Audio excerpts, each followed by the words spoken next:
Let's do it. We're live. We're live, everyone. Let's see. I think maybe with this extra light here, it should improve. Let's check the stream out. What does it look like? It looks a little better. Let's go to Twitch. Twitch TV. Yeah, it looks better. Looks better. I don't think I'm going to adjust the exposure settings, but I got an extra light bar here now. Looks cool. We'll stick with it. All right, welcome to Table Moments Live. I'm your host and Captain Ayman. This is the podcast where we talk about anything and everything, but try to avoid politics, but you guys always drag it in. Always, especially with the whole thing going on in the Middle East. Everyone has to have an opinion, even though people are just running on their feelings. I was watching a podcast, and they were showing a clip of a guy who approached this lady who was talking about who clearly didn't understand what the issue was about and who had strong opinions about it anyways. And she's like, from the mountains to the sea, from the mountains to the sea, I don't think I can even say it, but they will be free, whatever, some shit like that, right? And then he's like, from which mountains to what sea? And she's like, the mountains. He's just like, fucking idiots. A lot of people have strong opinions about things they don't even know, but they're told to believe it, so they believe it. And that's the world we live in, guys. Unfortunately, it's stupid. It's very stupid, but it is what it is. And yeah, I don't know. It's just funny that we live in this world and people don't realize the propaganda that's going on. This is for TikTok. I'll join them in a bit. We'll add them in a bit, but I've been experimenting a lot with social media lately, and I think I figured out Instagram. Finally, after like 3 years of trying this shit, finally fucking figured this shit out. And turns out people crave knowledge. People crave how to figure how things work. People want to know how things work. And so I explain it in some of these Instagram videos. Like right now, the video that's doing numbers on Instagram is about microwaves, how microwaves work. Well, essentially, I think I just gave it a really good hook. Why does a microwave have a rotating tray? You know, that glass thing that they put in the center of the microwave, and it moves the food, rotates it. Why is that? And I explain it's a function of the way microwaves work. And you can see that. Did I post it? Yeah, I posted it on YouTube. For those of you on Twitch, essentially it's because of the radiation. Essentially short wavelength radiation is exciting water molecules in the food, and turns out the container, or at least the microwave itself, the walls of it reflect this radiation back to the food to make it more efficient. And in the process of this reflection, the waves can cancel each other, and so essentially not heating the food in certain spots where they get canceled. And so the rotating actually avoids this problem of dead spots that happen. And yeah, that video is doing numbers right now. It's like 300,000 views at this point, which doesn't sound like a lot, even though like my other video about that's science related, explaining the difference between Celsius and Fahrenheit, is at 1.3 million views. But this one is weird because people are sharing it. People are sharing it. They're posting on their stories. They're sharing it with each other directly. And it's increased the conversion rate. Essentially, like for every interaction, what is the percentage of people who convert to a follower? And for my temperature video, that was about 1 to 3 people out of every 100 who watch or who engage with the content at some point converted to a follower. But now with this one, it's closer to 10. It's insane, man. And so literally overnight, you got 1,000 followers. And it got me thinking about when I originally started this couple years ago, 2.5 years ago.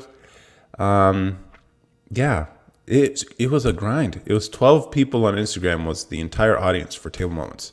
That's all it was. And here I am trying to convince everybody that this could be something one day. Yo, when you're early, no one really fucks with you. It's crazy. Everyone just thinks you're crazy, especially when it's something that you're not naturally suited for, which social media is not my thing. I know it's not my thing. Social media requires someone who is connected to other people, who understands how other people are, who have their pulse on the culture or the zeitgeist, as they say.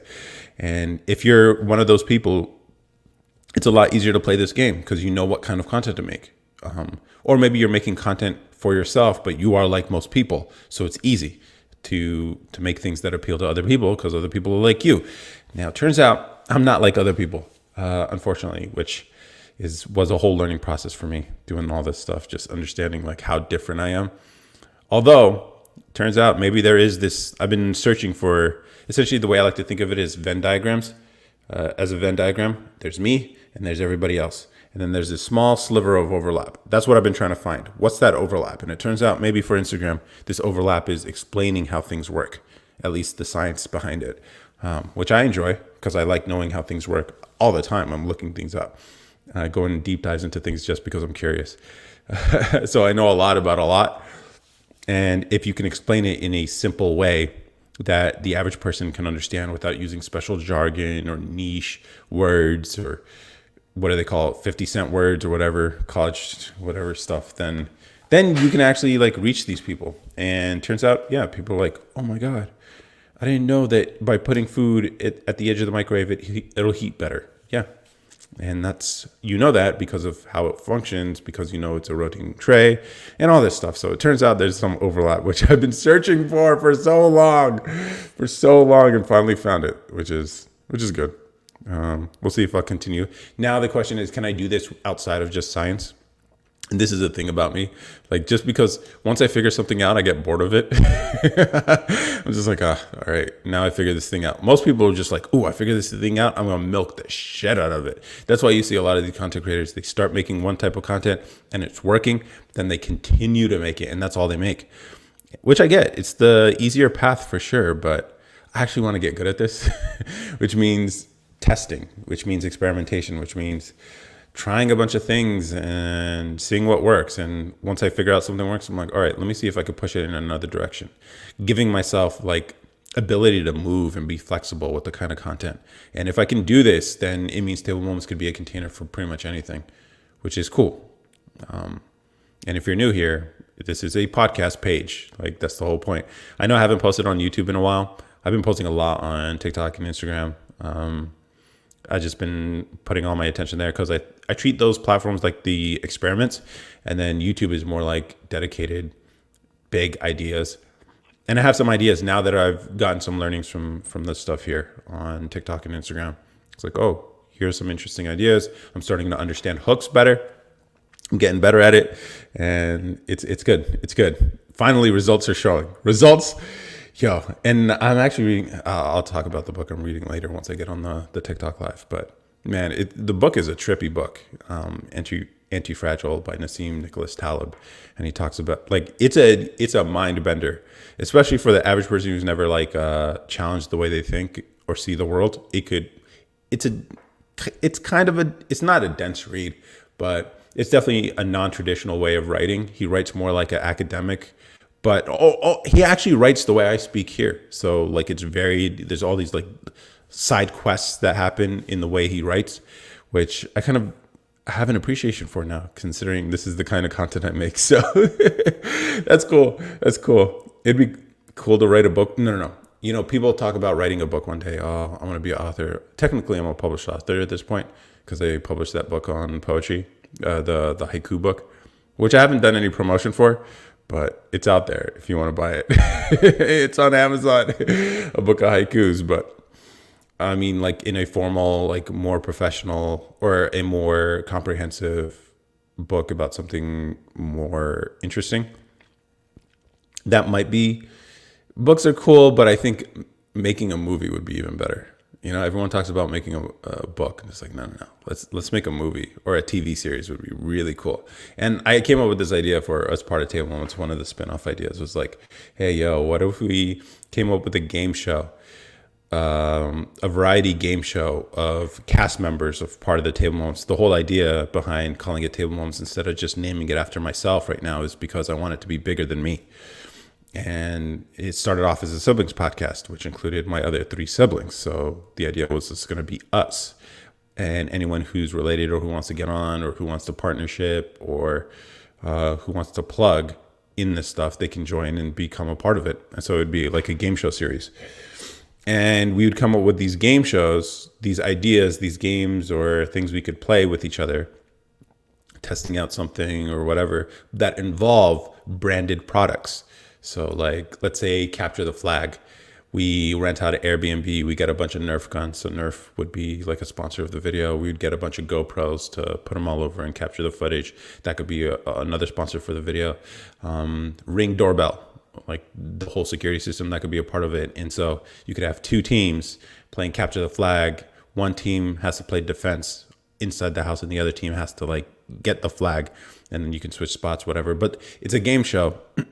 It's a variety show that uses sponsored products, and we would make money from the sponsorships, not directly from people. And so you could publish it on YouTube. And then the crazy idea about that was like, what if we can make this show that could work on any type of platform? So like beyond just YouTube, but like we can give it away for free to Netflix, to Amazon Prime, to Disney Plus, all the other streamers. We can give it away for free. And so for them, it's just extra content that they could try with their audience, whatever. Would they do it? I don't know.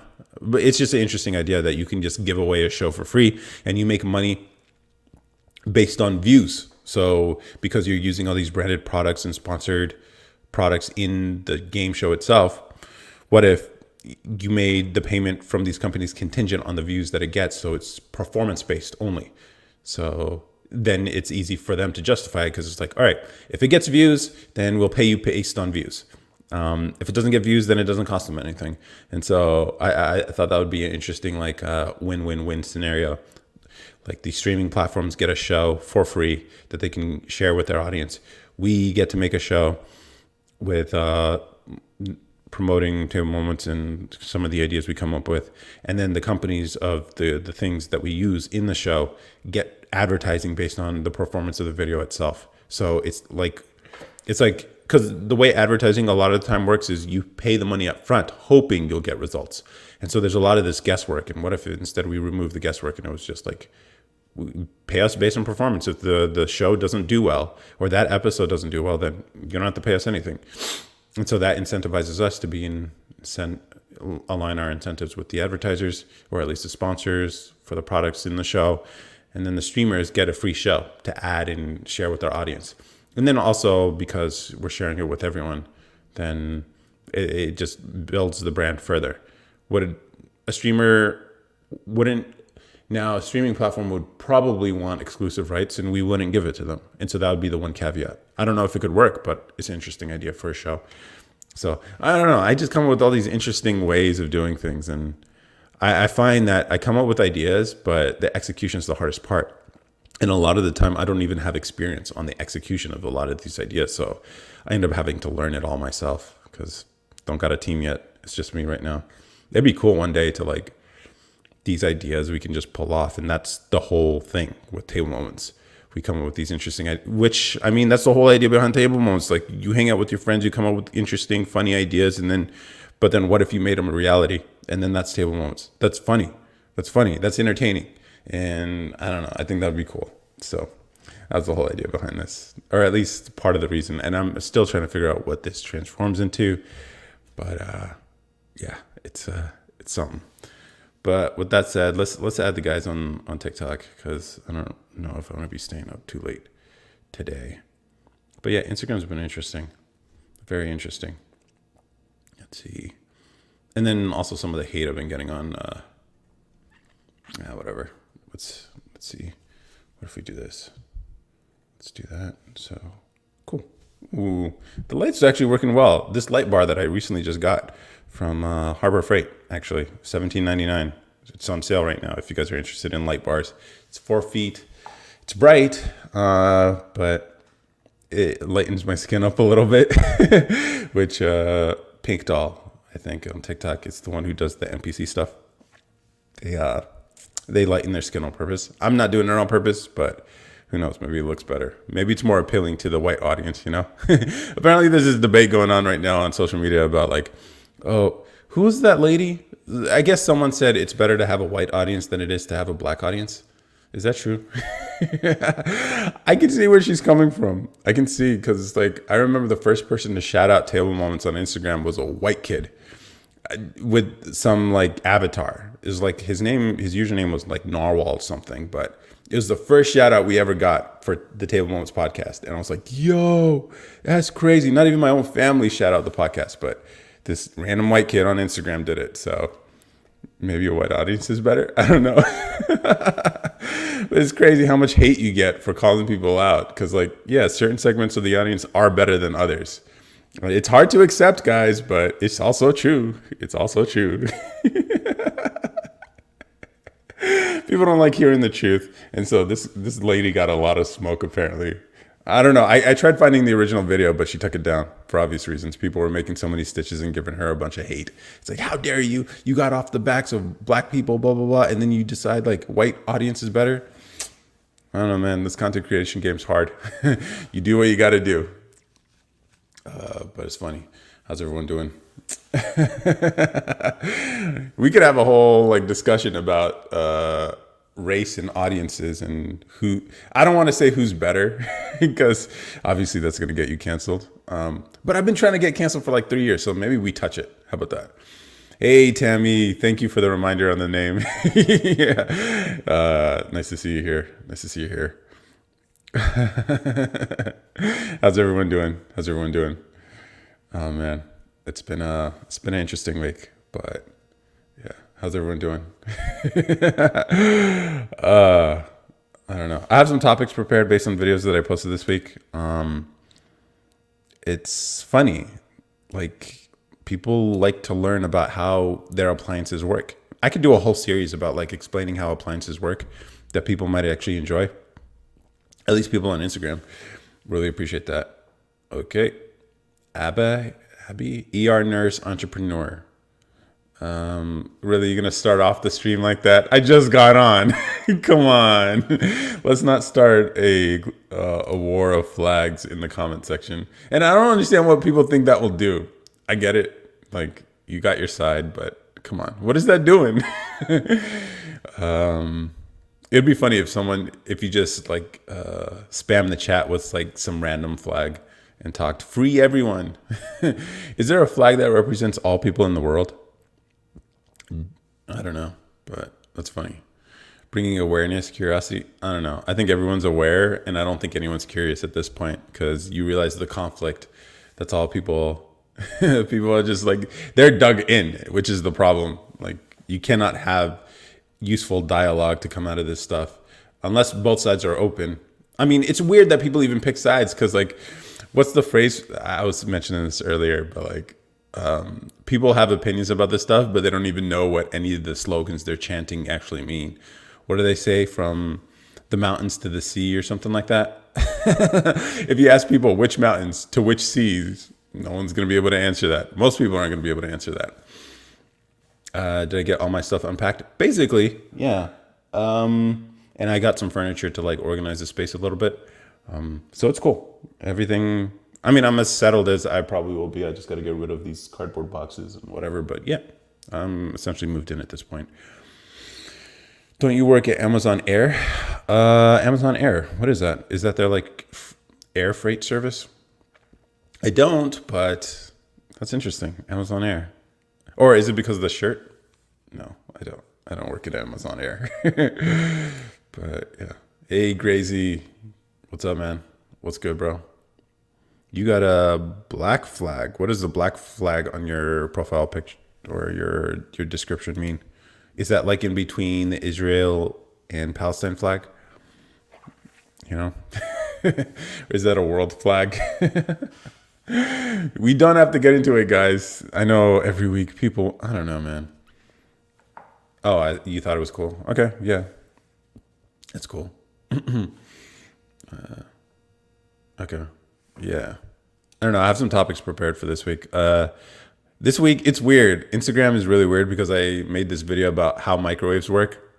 That one's fucking doing numbers right now on Instagram. Yo, Jose always he leaves in the comments like, yo, if you keep doing this, you're going to be like relegated to the science section on TikTok. Yeah, probably true.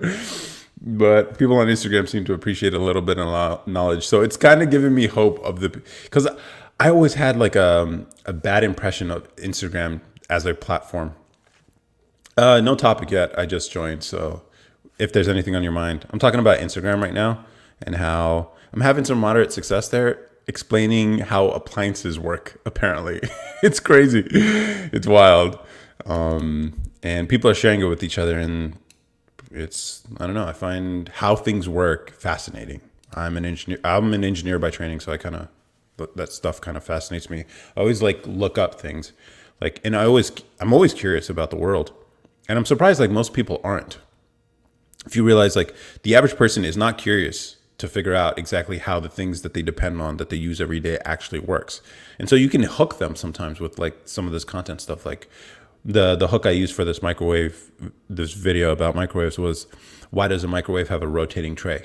It's not a question anyone's ever asked themselves, but once I ask that question, it's a legitimate question that sparks some curiosity. Like, yeah, that is. Why does it have a tray? Because an oven doesn't have one and a stovetop doesn't have one to either. And it turns out like there's an explanation behind it. So a lot of girls on campus, Arab. So yeah, I back. Yo, I mean, I wouldn't be surprised if a lot of dudes are repping that because they're on college campuses. It's weird how college campuses ended up going in that direction. I didn't expect that, but maybe I should have. You know, it's weird. But Gracie, do what you got to do, bro. But here's the funny thing: you might actually get more play by being in opposition. I've noticed this myself. I know. Yeah, we don't have to get into the whole dating thing, but I've noticed like you can be politically opposite from some of the women you mess around with, and it's not a problem. In fact, maybe it's sort of like they'll say publicly like, "Oh, I could never mess with someone who blah blah blah." But if you have a reasonable position on why you believe what you believe politically, they'll respect it, dude. They'll respect it. Like, do you know how many feminists I've dated? Like, considering if you guys have seen me before, like at least maybe you have an impression of which way I lean politically. Yeah, we debate. We don't have, debates don't have to be like yelling at each other either. You guys can understand where each other's coming from and make your points and just agree to disagree. And then you guys go handle yourselves in the bedroom. That's how it goes. I don't know. Like, man, guys, you don't have to lie about what you believe or who you are in order to be with women. Like, you don't have to. And if she is the type of person who's like, look, because you believe this, I can't be with you, then all right, fine. Why would you want to be around someone who's like that, regardless of like genders and dating or anything like that? If you cannot be yourself around them, why would you want to be around them? Now, I know a lot of you guys are just, yeah, I get it. Testosterone is flowing through your body and you just need a release. I get it. But some things are not worth compromising your values for. And that's always been the approach I take. But that's just me. But whatever. But I don't blame you, Gracie. I don't blame you. Of course, some more. What is the reason it turns? What do you mean? I thought it was to make sure food heats. Oh, yeah, to make sure the food heats evenly. The microwave's coming out of the thing that emits essentially it's called a microwave because it releases this microwave. It's short wavelength radiation, and the walls of the microwave actually reflect the radiation back into the food to the center. And sometimes when the reflection happens, there's a cancellation effect for the waves that are being emitted versus the ones that are being bounced off the walls. And so those cancellations effectively are dead spots or where it doesn't heat. And so the solution the designers came up with was to rotate the food so that you get more even heating. But if you notice, like when you rotate something, the center is the point that stays stationary, which is why if you put your food in the center of the tray and there happens to be a dead spot there, then that's the part that stays cold, whereas the rest of the food gets really hot.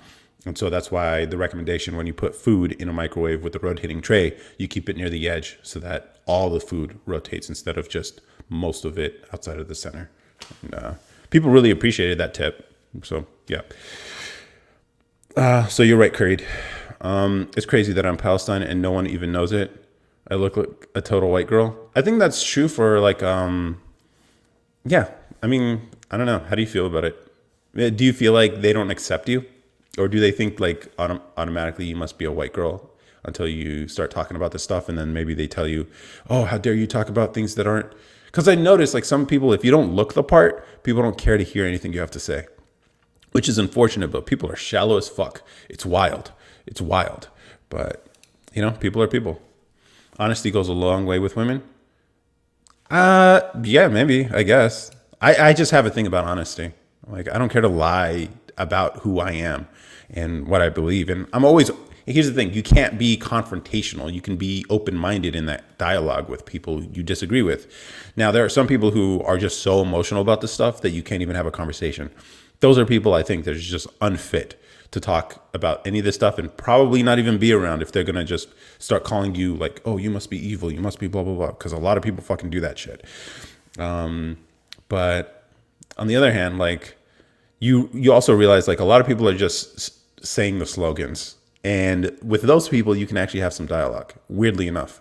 When you ask them about the things, it's not about stumping them or making them look stupid. It's just like being open-minded when you guys have conversations. And I've noticed that, like, yeah, we disagree politically and we still hang out. We're friends. And more than that, it's not a big deal.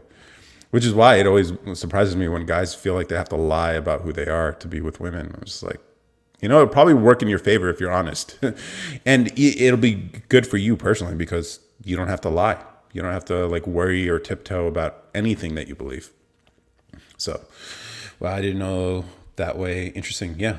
No one on TikTok knew until I posted about it and they were mind blown. Oh, yeah. See, that's the thing. Like you have a personal connection with this stuff. So that's the caveat I make when it comes to this Israel-Palestine stuff. If you have personal ties to this stuff, yeah, you're going to have your opinions. And I get it. Like that makes sense to me. But you start noticing like when people who don't know anybody there, who've never been there, who don't even understand the history behind it, who don't have any business talking about this stuff, have strong opinions about it, it's like, okay, so you're just like, I don't know. That shit kind of bothers me a little bit. I'm just like, why are you getting involved in this thing you don't understand? So yeah, you get to, it is what it is. That's how people feel. And that's how I feel about it. And then I also find a lot of the conversation isn't productive if they start yelling at each other, or in the comments it's happened before where people start throwing up the flags and then it's just like, all right, what are we doing here? It's like, we're not going to solve Middle Eastern conflict by throwing up flags on a TikTok stream of some dude, whatever. But I guess if it makes people feel good or they're rooting for their team, it reminds me of like sports ball, or like football teams or whatever. People like, oh, the Cowboys are better. Or what's another football team? The Raiders or whatever. It's like, or when people say we, people always like using the word we when they're describing their favorite sports team. It's just like, who's we, man? Like, you're not part of that team. Yeah, you rep their merch. You love their players. You follow their stats, but you're not on the field. They don't know who you are. You're just you're a customer to them. And so it's just like, you can enjoy the sport. I enjoy sport. I enjoy Formula One. My brother got me into it, but I don't rep a team. Like, to me, I just like racecraft. And so that's how I feel about it. So I'm not going to be like, oh, this driver's better. Oh, I want this guy to win. I don't care who wins. I just want to see a good race. That's it. So that's how I feel.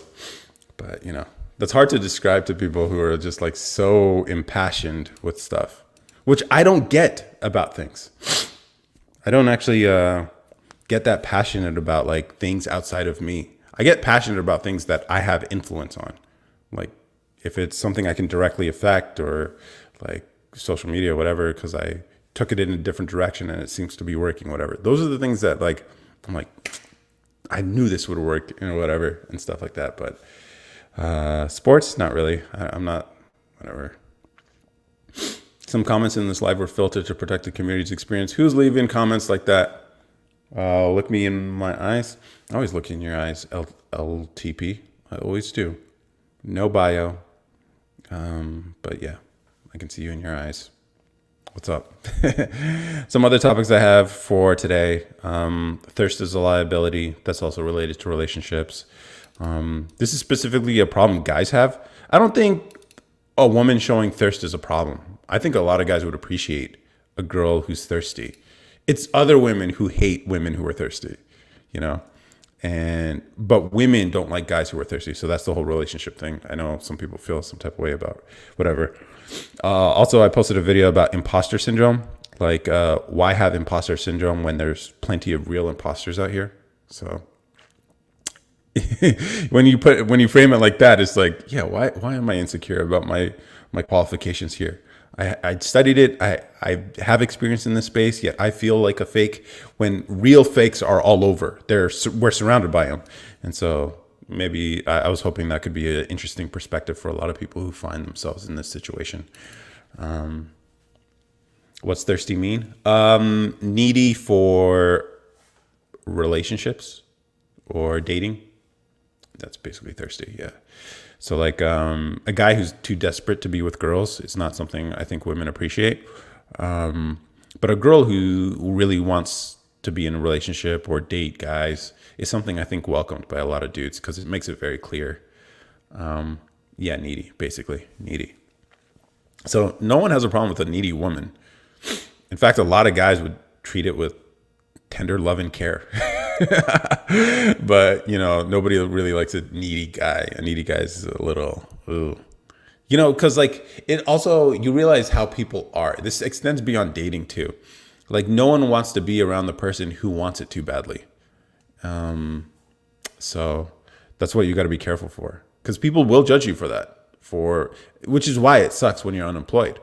Because the fact that you don't actually have a job makes it hard for other people to accept you, because it is other people wanting you is part of their decision-making process. Unfortunately, this is how our world works, man. And so I think there's all these like arbitrage opportunities for people who are willing to buck the trends, who understand the natural biases we all have and are willing to go against them and find deep value where everyone just looks over. So like if you're running a company, like obviously there are biases against people who are older because you have to probably pay them more, and the likelihood they'll stay longer is, especially if they're near retirement age, is shorter or whatever. Or people who are unemployed, they might have all the skills and qualifications, but it might just be a matter of circumstance that they're not employed currently. And people don't even realize that affects their decision-making process for the hiring negatively. And so like, if you're that employer who's like, oh, I could pick that person who everyone's looking over, but I know they can do that job. Or like someone who isn't that well versed in interviews and selling themselves, but they have all the qualifications and they can do the work. Those are people who are often looked over, especially by HR departments and hiring departments.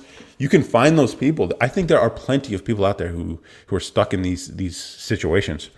And if you were that type of person who can like spot those, you can put together this like ragtag team of underappreciated people who have a chip on their shoulder, and you can build a pretty amazing team, I think. And so it's like this stuff, the human nature and our biases really do affect the way we see the world. And if you can overcome those things, you can find opportunity where everyone else misses it. Giving bye vibes. Okay, Shanae, your name's Shanae. Voluptuous, vibrant vixen. Okay. How do you know if someone cares for you or what you can do for them? How do you know if someone cares for you? I would pay attention to action. So people can say, man, like a lot of people can speak as if they do all those things, like they care. But words are cheap. Words are really cheap. In fact, they're so easy to say that they mean nothing. And so actions are what really count. So if someone says they care for you, they love you, whatever, but in any situation that you need help, they're not there when you ask for it, and any situation, and they're constantly looking for help from you without any sort of reciprocation at all. If they're not interested in you or what you're doing or what you got going on, but they pretend to with their words, then actions speak everything. Actions, like words are cheap, and you should judge people based on their actions, and that's it. And which is hard because like I know I used to take people's words so seriously. It's like, oh, okay, this person says they're really about this. Okay, cool. Let me take their word on that. And you realize most people's word ain't shit. It ain't shit. It sucks, but it's true. If all the actions are there, then you can judge them based on the actions. That's it.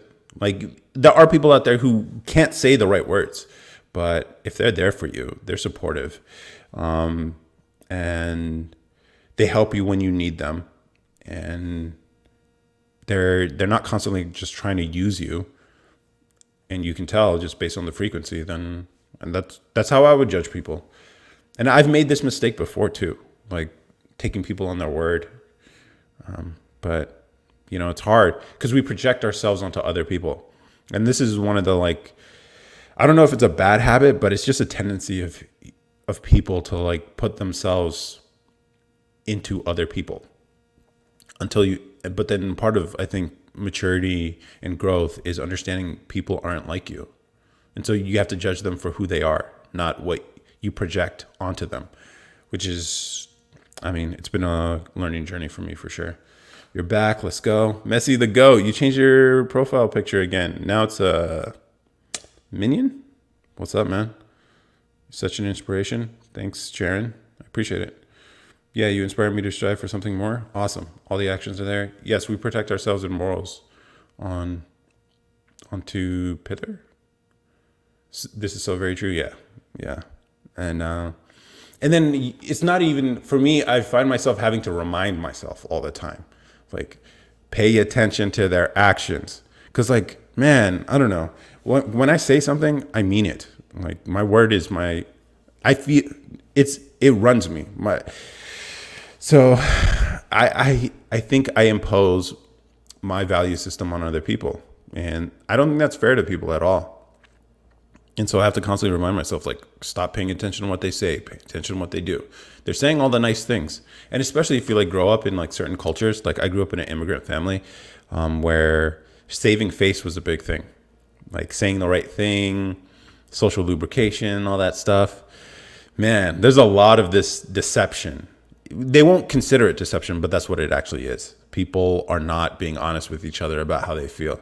And I've taken a radical approach in going the opposite direction, where I'm just like ruthlessly honest. And I understand, like, they probably don't jive with me at this point.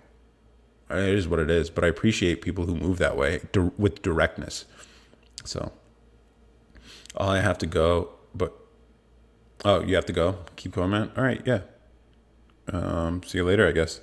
I have to understand what their actions are versus what I want them to be. Yeah. Yeah.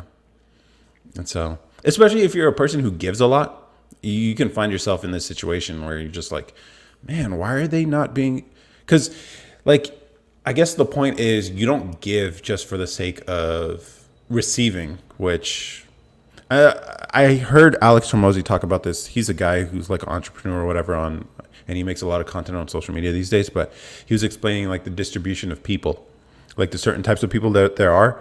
There are some people who are just natural givers and they give so much overtly, more than anybody else. And this is like, and he puts it on a 1 to 10 scale. And he describes himself as like a sort of 8 to, so the higher the number, the more you are a giver. Most people are around like 5, 6, 4, 7, that middle range where they give as much as they receive. There's an expectation of reciprocity, and that's most people. There are some people who are on the high end of the spectrum where they just give way more than they ever receive. And then there are people who are on the bottom who take a lot without ever giving. And what he was describing is like he was more on the higher end, and he realized like he was on the extreme side of the higher end, giving way too much. And then realizing a lot of people were taking advantage. And so he had to dial it back a little bit. And I think if you're one of those givers, those people who just really like, especially people who appreciate collaboration and see the bigger picture, that building these relationships have value in the long term, like, so it's easy for you to give because you realize like by giving now, it's good for us because we're establishing a relationship, and I'm doing this selflessly because a lot of people who do give in the extreme are like that. But then because you're someone like that, you also find that you're taken advantage of a lot by people who are on the lower end of that spectrum. And so it's about finding that balance, not necessarily being like most people where you just give as much as you receive, but you can still give more, but still like hold back a little bit because, and then use that to judge whether or not someone's worth having a long-term relationship with, beyond just like dating, whatever. I mean, just like as a personal thing that you have with them. And so it resonated with me. I get that. And some people just don't see life that way, where it's like, there's a guy, Naval Ravikant. He's a VC turned philosopher, venture capitalist turned philosopher, and he explains like he only at this point does business with long term people. A lot of people are too short term, where they think about like, what can I get now? What's good for me now? Instead of thinking like, what's good in the long term, because it turns out most of the value, most of the best parts of relationships come in the long term, when you're working with people that you don't even have to worry about having a written contract, because you know everyone's going to keep their end of the bargain, where you don't have to worry about like checking the fine details of your contract because you're doing business with someone who's too short term. And so it's like, and then his rule is, I don't fuck with people, short-term people. If I can imagine doing business with them 10, 20, 30 years from now, I won't do business with them today. And so I think if people took this approach with their lives, you'd find you would have a much smaller circle of people, but they would be far more fulfilling relationships, I think. So that's what I would say. Let's see. Let me catch up with these comments. I have to understand what the actions are versus what I want them to be. Yeah. I don't. I give to help. Yeah. Oh, yeah. It's all coming together. I'm an overboard giver. Yeah. No, it's okay to receive sometimes. Yeah. Hey, Jessica Wilson. How's it going? I'm good. How are you? We're talking about reciprocity in relationships and how givers are often taken advantage of. Women, I think, might fall into the giver category more than men do, which is why they can be taken advantage of sometimes. I'm not trying to gas you guys up or anything. I'm just saying, like, I think this is actually true. But then you also have some really, really malicious women out there who can run through dudes, and they can get away with it because obviously women get a sort of advantage in the social play, at least when it comes to men. Thirsty dudes let a lot of shit slide, and it is what it is. I do, but I love reciprocation. Yeah. It's best. I found like the best relationships I've ever had, regardless, even outside of dating, whatever, the ones where both parties just want to give to each other. It's like, if you can find those are hard to find, but if you can get those, man, it's like you can build a lifelong partnership with something like that, where it's like both just want to give and both receive at the same time. And it's just like this mutual understanding that it's wonderful. I would agree with that statement. Okay. I'm a giver, but it has to be equal. Exactly. It can last years if so. That's the thing. Like, I don't keep tally when I give, because I think part of giving is just like doing it because you want to do it, not because I'm sure this is not what you're saying. Maybe it is, but it's like if you're giving with the expectation of receiving something, and you're keeping tally of like, which, I mean, in the context of like an actual romantic relationship, I don't like the whole transactional nature of things sometimes, as they can be and stuff like that. But like people who just give and then to each other, I think is like golden right there. You never really have to try. You don't never have to work. You never have to worry about if the person really cares about you, because they're just doing it. So it can last years or so. Sometimes people get freaked out from receiving. Well, at least I do. Yeah, I know where you're coming from. Especially like if you grew up like, I don't know. I have that same problem too. Like, it's hard for me to accept stuff, which is why I'm like, no, I'll do it myself. No, I'm doing. Which I think, guys, if you're in a relationship with a girl and you're one of these like self-reliant kind of dudes, understand part of her connection to you is being an important aspect of your life. So let her help you. Let her help you. It's part of her connection to you. And I've made this mistake before where I'm just too self-reliant. And so I'll just like, oh yeah, I'm moving into this new apartment. I do it all by myself, even though I'm in a relationship. And yeah, she's like, man, I feel useless. It's like, didn't mean to make you feel that way. I just didn't want to be a burden on anyone. Bro said I'm anti-grooming. Yeah, that's essentially my vibe. I don't kind of ASMR. Okay, cool dude, chill mode, fun. Nice, Darian. Hunter Biden 2024. Oh man, I would love that so much. Yo, the drama that would come out. Obviously, you would find more white powder in the White House. You would. Oh man, that would be such a joy. I miss 45 for all the stories and the drama. It's better than reality TV, guys. If you didn't know, you don't have to keep a tally of things, but both is given from both sides is good. Yeah, I give to give, not to receive. When I receive, I just look at it as a bonus. Yeah. Hope you have a good night. Hope you have a good night too, Jessica. Okay, I respect it's a rugged vibe. I miss 45 for no proxy wars. Yeah, I miss the peace. I obviously to a lot of people, it's the Twitter thumbs that made them agitated about the state of the world, but they don't realize those are just 140 characters. That's better than costing lives. But having this conversation with the average person at the time was tough. Now it's weird. People are actually flipping, so it's kind of funny. So if I'm a damsel in distress, I just might be able to land a relationship.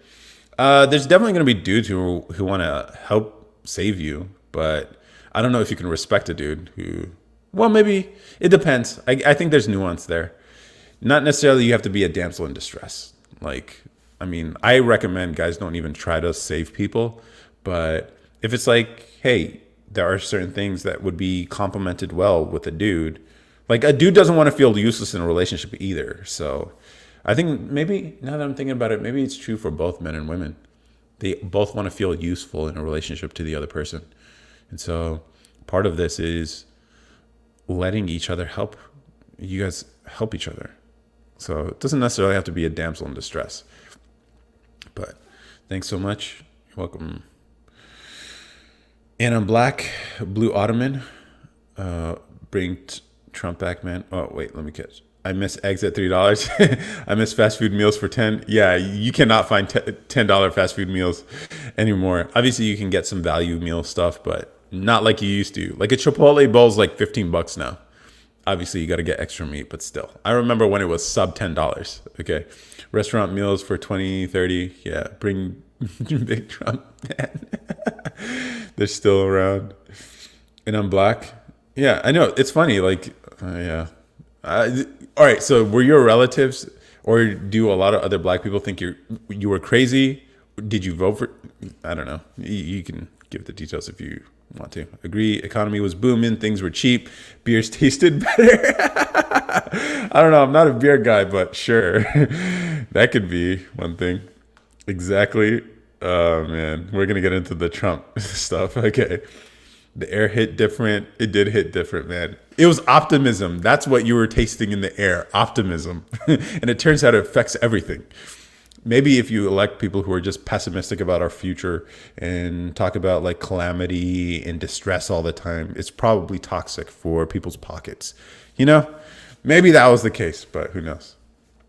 Haircuts weren't out of control. Bro, why are we reminiscing from 3 years ago? I don't know. True, it's because of Biden.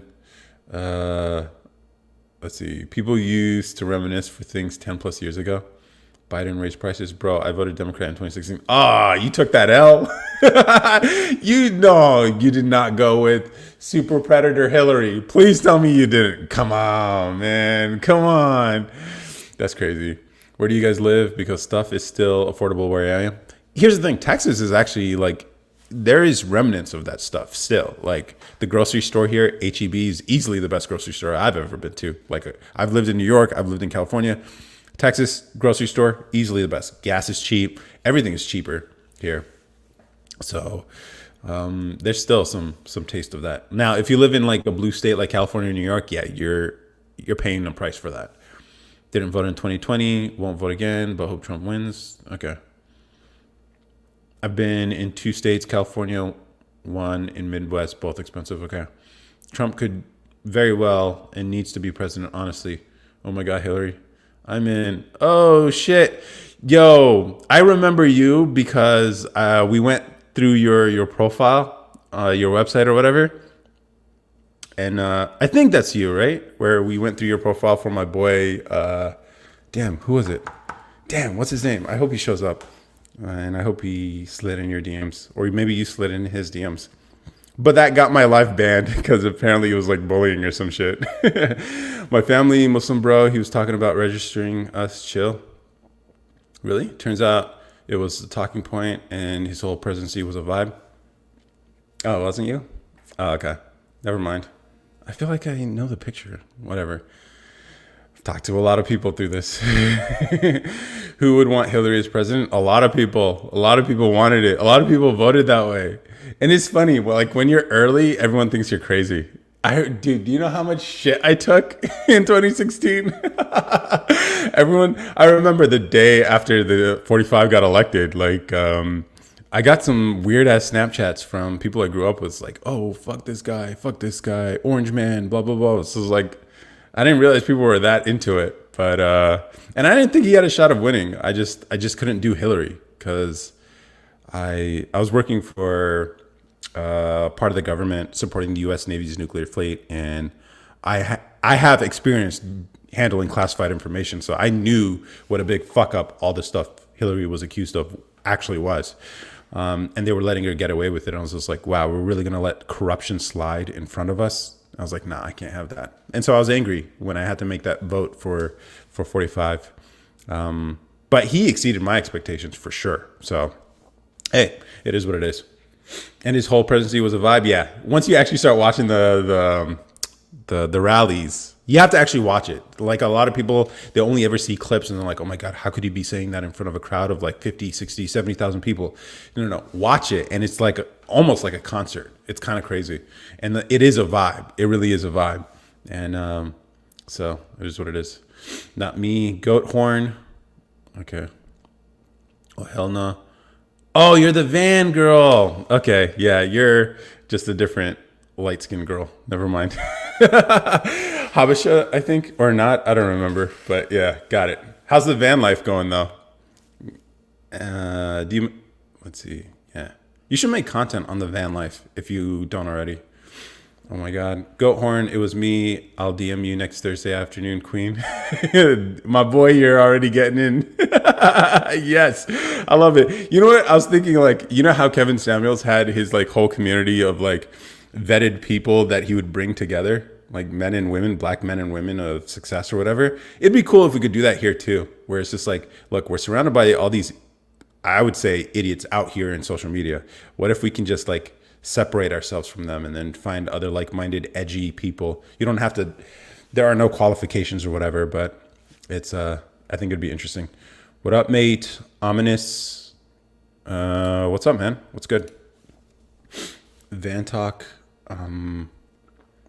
Yeah, van talk. Could you live in a van, Blue Ottoman? That's the thing. Because I don't think she's going to give up that life. It's too freeing.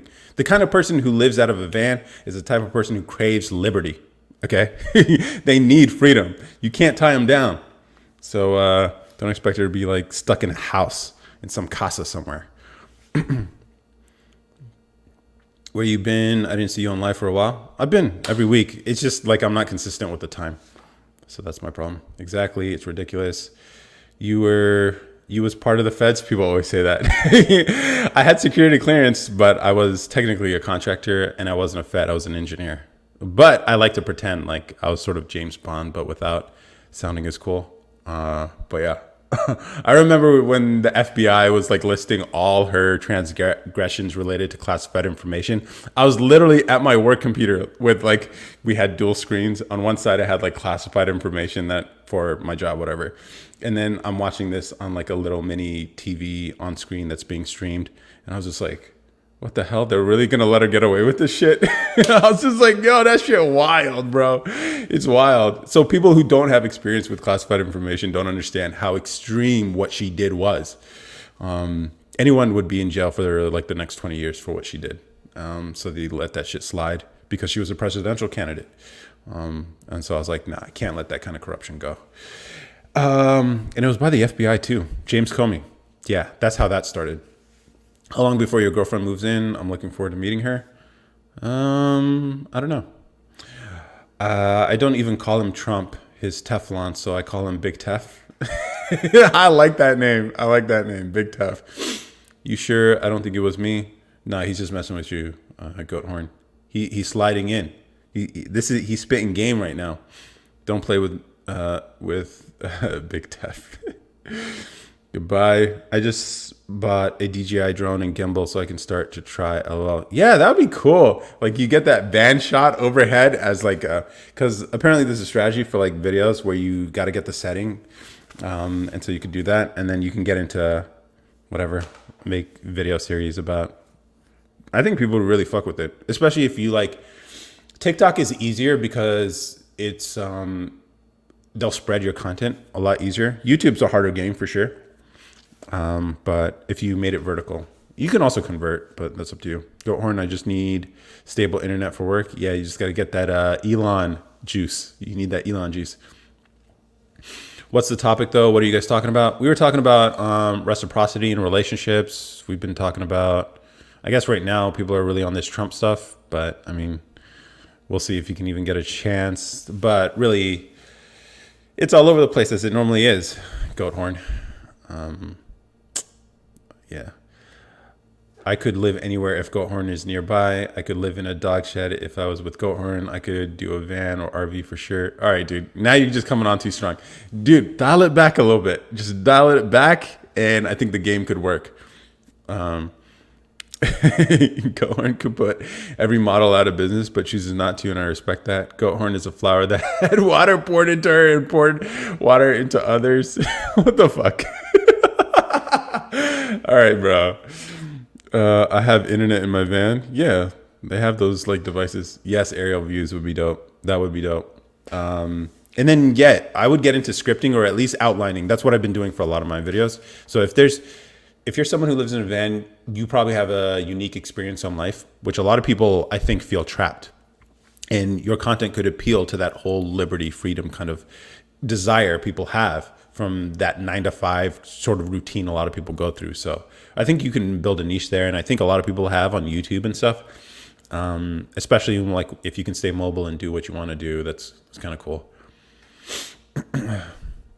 Taylor, thanks for the alley-oop intro to Goathorn. Yeah, man. I've given people alley-oops before on this stream, man. Yeah, I don't mind. I don't mind giving alley-oops. Crazy Riz. Is that Riz? I don't know. I feel like Riz is more subtle and more persuasive, but I mean, if it works, it works, Blue Ottoman. Do you, bro? Goathorn, not Riz, it's factual, but I'll DM you. I got to learn more about vans and how fast internet is. Yeah, could you run an internet speed test and send me a screenshot in the DMs? I need my internet. You're not willing to give up internet for her, bro? Oh, man. I don't know, Riz. I think it's true. I'm delusional. Let me know. Yeah. It's like, baby, I need that Starlink. I want a Starlink with you. Yo, this shit. Not gonna lie, I couldn't. Yeah, internet's pretty necessary for daily life. Not gonna lie. Although, read books, man. Like, Goathorn, are you a reader? I would imagine you're a reader if you're living in a van. You got all you need is a couple books, and if you go to like a Goodwill or like a half price books or whatever, just get books on the cheap and then just read them and then donate them or whatever. I imagine that kind of life. That's a vibe, bro. That's a vibe. That whole like living wherever you want. I'm reading A Little Life right now. Okay. I can't read books during a Zoom meeting. I need internet, bro. Come on. I don't know. The fact that you just said Zoom meeting, I don't know if it's conducive for the kind of van life, because, you know, she'll be driving, right? She'll be driving, and then your head will just be jostling around in a Zoom call. It's like, bro, where are you going? I'm just traveling. Do you have a book suggestion? I can tell you what book I'm reading right now. This one right here, Anti-Fragile. It's reversed, but Nassim Nicholas Taleb. It's a mind bender.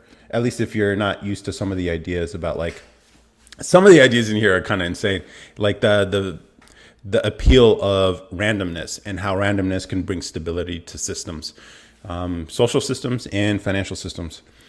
And how like, he talks a lot about like skin in the game or whatever. I can get deeper into it if you guys want, but there's some really good examples in here that explain like how short-term stability can lead to long-term volatility and shocks. And so how short-term volatility might actually be a healthy thing for systems. So think like economies, banking, and stuff like that. How it's not necessarily a finance book. It's more like a interesting way of thinking book. And some of the merits he gives for a lot of these things are backed by statistics and nature, actually nature and genetic systems. Yes, yes. I'll use a fake background. I only have a few meetings anyways, 2 a day max. Some days none. Okay. And genetic systems. Yep, that's true. Have you read the book, Dinah? Randomness definitely brings stability. That's facts. Yeah. Things that gain from disorder. Is that the one? Yes. Yes. That's exactly the one. Randomness introduced me to your live, which introduced me to goat horn. Yeah, exactly. Good things come from randomness. Like the example he gives, one example. I am still early in the book. I'm probably like a quarter of the way through the book. But one example he gives is 2 brothers. One who works a steady corporate job, and the other one is like a cab driver. They make annually about the same amount, but with the cab driver, his income is volatile, right? It depends on the jobs. It depends on how frequently people need rides. So it fluctuates up and down a lot. But he's always so some months he might be making a lot, some months he might be making little, but eventually it all averages out. Now, the guy who has that job, that corporate job, gets a steady paycheck every month. It's stable. But if there's a downturn in the economy, which can happen, then he loses his job. And because it's a downturn in the economy, it's going to be hard to get another one. And so there's a sudden shock. Although he has stability, the hidden risk is that this sudden shock can happen. Whereas the cab driver, he can always adjust because he's constantly earning for himself. And as he does his job more and more, he actually gets better at it. The randomness of different trips and the jobs he accepts makes him a better navigator in the city that he's working in. Also, when random events like, hey, maybe the train shut down for whatever reason, someone needs to get somewhere far, they're willing to pay a premium. And so he can take advantage of those upsides when they happen. And so the cab driver's job and their income seems unstable, but in reality, over the long term, it's very stable and does not have these hidden risks or shocks that can happen because people always need to move. And that's what the cab driver does. And I think he makes a really good point. And then you can extend it to the rest of the economy and stuff like that and whatever. It's a good book. Yeah. So I don't know. I like the way he thinks. And but the funny thing is this is a used book. And so the previous owner probably really struggle to understand some of these concepts, so they wrote a lot of notes, and it's hilarious. Like some of the things they wrote in here it makes me laugh sometimes because, like, let's see if I don't know. I don't care to search through it right now, but I think it's hilarious. Let's see, randomness definitely brings stability. That's facts. Yeah, things that gain from disorder. Yeah. Randomness introduced me to your life. Yeah, no. Just in medicine, and there's truism there. Yeah, that's true in medicine too. I don't stand on business. I stand on randomness. Genetic diversity is key to long-term stability. And yeah, that's the tie he brings into biology and nature. Randomness is the reason why populations can thrive. But he also caveats with like the appropriate amount of randomness. Too much randomness can be a problem. Like one thing, like hormesis is an idea that comes from medicine. A small amount of a bad thing can be good for you. And so, like when I was working at a government laboratory where we supported the U.S. Navy's nuclear fleet, one of the things they noticed about sailors is that radiation-related sicknesses or issues came up with sailors more often than sailors who weren't in submarines and stuff like that. Essentially, what they discovered is that people who were deployed on submarines actually were exposed to less total radiation because they're underwater, so they're not getting any solar radiation. But then the shielding from the reactor is so good that they barely got anything. And it turns out the body actually learns to heal itself from exposure to radiation. And so they found that small amounts of radiation are actually good for you because your body learns to repair itself. And so it's this idea called hormesis where a small amount is actually good for you. And a small amount is actually better for you than having no exposure. And so it's an interesting thing. It's in medicine, but it also shows up in a lot of other cases. Bro is focused and determined. I'm here for it. Stability. Dino, that's facts. I'm going to order this book. Yeah, it's a good book. He has a bunch of other books, but like another one of his books you probably have heard before is Black Swan, where people underestimate the likelihood of bad things happening, or just not even the likelihood, just do not expect bad things to happen. And when they happen all of a sudden, and it's not something you could predict either. And that's the point of like his book, Black Swan. It's like, and it's also related to Anti-Fragile because like, why don't you build systems that can with not only withstand shocks and are robust against shocks, but actually thrive from them, thrive from volatility. And it's a new way of thinking. My bad. Charge a premium, but know the city like the back of their hand. Yeah. Yeah. That sounds like a good read. I need to grab that. Thanks. You're welcome. Order the book for, yeah, you order the book. It's like, yeah, that's how you slide in. That's how you slide into, that's how you get the invite into the van. I wonder, like, I'm curious, like, how do relationships work when you live in a van? Or like, how does that work? I'm just curious. You don't have to share. Just Treasure Premium, but know the city. Sounds like a good read. Okay. Hey, LT Mythic, one of my biggest haters are here. Did you get the wallets, man? I can do that. So I got the wallets. They're pretty funny and nice. Yeah, I know. Like the one made out of a trash bag. I thought that was cool. I'm actually working on, I've been experimenting with different fabrics. I know people on live that's like, or on TikTok are like, oh, clear wallet, that's stupid. I'm working on this one right now. And I'm working on designs and shit too. So I'll be sending you one of these once I get the design right. Just because you're one of my biggest critics and your opinion helps make the product better. So yeah, they are funny and nice. Like Botox, LOL. Love that. I'm excited to transition to life, RV life, mobile life. Atropine, which is a derivative of the nightshade family, saves lives all the time. Mm-hmm. Oh, he even mentions this idea of like post-traumatic growth.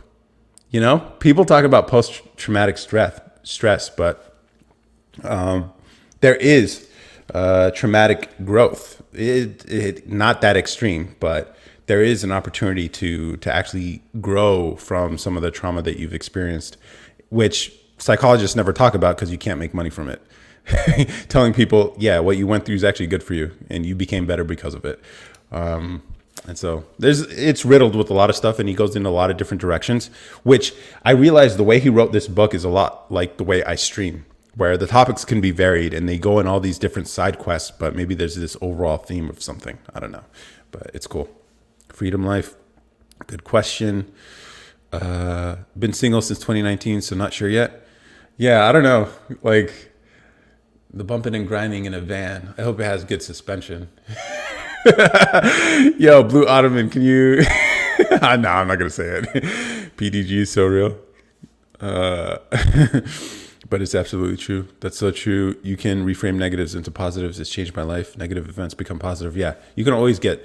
Now, obviously, there are some events that are just too extreme, which I hate that I have to couch this statement this way, but some people just take this stuff left sometimes. But yeah, there are certain events that can actually be good for you.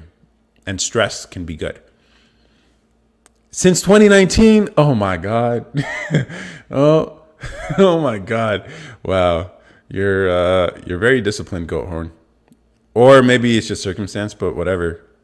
Like, where do you park though? I know they have like RV lots and stuff where you can like rent per night, like $6 a night or something like that.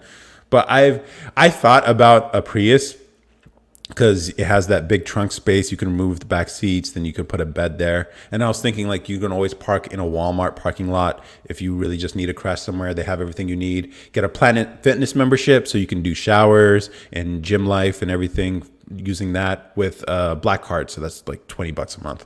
You could really pull that off, and that was a possibility for me for a minute. That it didn't work out, but maybe one day in the future I can actually do that. That'd be kind of cool. And then I would build the Prius myself. Like I would get like a salvaged Prius on Copart or something and rebuild it. Or maybe a bigger car that has more trunk space. But yeah. Any of that. Some of it depends on individual resilience. The beach mostly. Please tell me you know how to swim or surf. Do you have a surfboard? Please tell me you got a surfboard. That's the life. If you haven't, or do you just like chill on the beach? I don't know. It's a cool life. Holding Goathorn's hand is better than winning a lottery. How much is the lottery winnings? Bro, just get a Camry. What? Because I'm Habesha? Is that what? Did you guys know? Habeshas always drive Camrys, man. My dad owned a 96 Camry. I've seen Prius people make some great campers in them. Yeah, that's true. Are you ever concerned about safety? That's a good question. I'm not that cool now. Although I wish I knew how to surf. Damn. Yeah, I tried surfing when I was in Hawaii. Yo, man, imagine the van life in a place like Hawaii. The weather's great. The oceans are warm. The food is great. Yeah, it's a little expensive going out, whatever, but it's not that much more expensive than like a big city in America. So, man, van life is definitely appealing for sure. Not because they're reliable. Any Toyota is reliable. A Prius is a Toyota, dude. Like, and you got the battery power. So if you want to power things at night, you can just do that thing. You're Habesha. I spent time in Addis. I'm Somali. California, you need a wetsuit. Waters are too cold. Yeah, waters are too cold in California. Hawaii waters are great though. And if you're in California, it's a cheap flight. It's like 5 hours, but man, I think it's worth it. Last time I went was a few years ago in February, and the weather was perfect for me. Like 70, 75 degrees. That's perfect. And the water's warm. You could do hiking. Man, I kind of miss Hawaii. The food was great. The people were friendly. Man, it was a good time. The roads are kind of tiny though. The highway traffic sucks, so try not to drive anywhere if you can avoid it. But yeah, that van life. Since 2019 though, man. Oh wow, I don't know how you do it. Maybe Blue Ottoman can help you with this funk. Maybe you're not looking for it, but maybe you are. Blue Ottoman, come on, man. I mean, if you're the first person in 4 years, dude, that's a burden. I feel safer in my van than I did in my home. I had break-ins in my home. Oh, that sucks. Yeah, break-ins are tough. So that makes sense, yeah. But yeah, I think if you were interested in making content, feel free to DM me if you want any tips on this stuff. You don't have to make the mistakes I did. But yeah, van life. I think that could really work. Oh, okay. Doctor. Why does everyone laugh at my name? I'm from India. I mean, it's pretty obvious, but I doctor and mother of three. 3 wonderful kids. Yes, it's my real last name. Damn, how does that go? Like, when you're treating kids, do you ever treat kids? And they're like, do you call yourself Dr. K? I think that would be easier. Or do you call yourself Dr. Fart? That'd be interesting too. But it is what it is. Yes, I told you I wanted a shy nerd. Blue Ottoman's energy seems so high. Oh yeah, I forgot. Yeah, you want a shy nerd. Any shy nerds in the chat? I guess Blue Ottoman, I think maybe he's talking. I feel like he's just flexing a little bit on the chat. I feel like, especially considering his avatar is, I'm not sure. I can't even determine what it is. So I'm guessing he is a shy nerd who just has a big mouth online. They say my name. I'm not ashamed of my name. Good for you. Yeah. Good for you. Like, it's just, that's my name. And but man, that's definitely a very niche kind of adult content name too, if you think about it. You could make some stuff. Shy nerd. A shy nerd. Huh. Oh, yeah. Now it's all coming back to me. Yeah, you don't attract those kind of dudes. Got it. I remember now. Yeah, Blue Ottoman, you gotta like tone it down a little bit. If you, yeah. Van life. I changed my name, but it's Dev. Okay. What do you want to be called? Goat horn's kind of. What is goat horn? Is that like some mystical shit? Goat Goat horn. Or is that like a play on names? Minecraft? It's not a Minecraft thing, is it?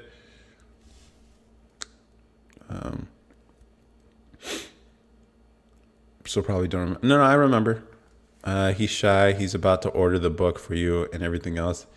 It's a pepper I got on my sandwiches. What the fuck? You make sandwiches, which makes sense because it's van life. It makes sense. Sandwiches are great. From the deli at Whole Foods. Okay. Man. Wait, so how do you deal with like restroom and showers? Or do you just do like nature and you just hop into the ocean with the bar of soap or something? Is that how that works? Is there like I guess there's probably a bathroom on the beach. And what do you do at night? Like, and yeah, I don't know. That's interesting. I'm curious. I'm very curious how this all works. And I think a lot of people would be curious. Like, you could make a whole series of videos about that. It's like, hey, I live in a van. Let me show you some of the things you wouldn't expect. And then you just go into it and you can make like a whole series of like, here's how you deal with the bathroom. Here's how you deal with showers. Here's how you deal with food. I eat a lot of sandwiches. That's where my name comes from. Goat horn. It's a spice I like using. But I've never heard of goat horn as a spice. Goat horn spice. Or is it just like chili flakes? I have a toilet, but shower at the gym. Okay. I have a fridge, clothes dryer, stove, sink, etc. See, that is interesting. You definitely got to start making content. I know you probably have been thinking about it for a long time. And you can start with just your iPhone, which you probably have an iPhone. Most girls have an iPhone. You can just start with that and, cut it up. Start posting it as TikToks. An actual pepper, yeah. I just found it online. Interesting. Smoked goat horn chili is the main ingredient. South American chili blend. It adds a great smoky heat to everyday dishes like eggs, pizza, and pasta sauces. I've been looking. Do you remember me talking about turkey burgers? I've been looking for a new spice. I might actually like try this. This is kind of cool. Goat horn chili. I was thinking about also making like a curry turkey burger or whatever. Actual pepper. Yes, it does. Yeah. So. Van life and then goat horn. What do the flies represent though in your profile? I'm always curious. And yeah.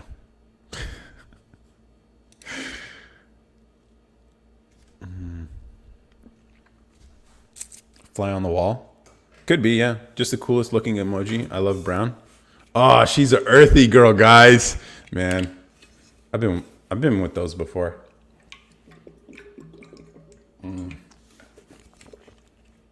Earthy girls, man. All right, so yeah, I get it. I know what type of girl you are now. It's cool. It's cool. Nothing wrong with it. But it's definitely not for the average person. Yeah, I mean, yeah, the sort of earthy type of like connected with nature, which is part of the reason why brown appeals to you. You don't like that? I feel like because you live in nature, essentially. You are living as close to nature as you can in the modern world, living out of a van. Seems like the type. You're not. Do you own an evil eye bracelet? Just curious. Do you sage at all? Do you sage? Now, for those of you who don't know, it's like this like mystical smoke thing where you clear out bad spaces. Oh, you're not that kind? All right, maybe I'm wrong then. How do I cheat on my girlfriend? I don't know. I've never cheated, but why do you have to cheat? You could just tell her you're fucking other girls and see if she's okay with it. If she's not okay with it, then move on, I guess. I don't know. How to cheat? I don't know. Infidelity is always weird to me. I'm more like want to buy chickens and goats and live on a farm eventually. Yeah, that's exactly what I don't know. Like a homesteader. Is that the kind of person you are? Is that homesteading? That is what I'm talking about. Homesteading. Yeah. Would you probably grow your own food? I imagine that would be part of this. Yeah, yeah. But I do support Trump. I mean, it kind of aligns with that kind of thing, though. So it doesn't matter political support. There are plenty of people on. Yeah, yeah, I know. Yeah, earthy. I said earthy. What are you talking about? Yeah, I got this right. Here, you got me second guessing this thing. I know this. I know this. Yeah, probably buy a plot of land and start doing your own thing. Maybe build your own house. Maybe. Like, I know that. I think that appeals to a lot of people, actually. And I think part of that, it relates to your politics, actually. People who like big cities and all that. I'm getting upset that you were actually right. Yeah, I'm actually right. Come on. That's why you're here, because I'm right a lot. Man. Yes. I think that appeals to a lot of people.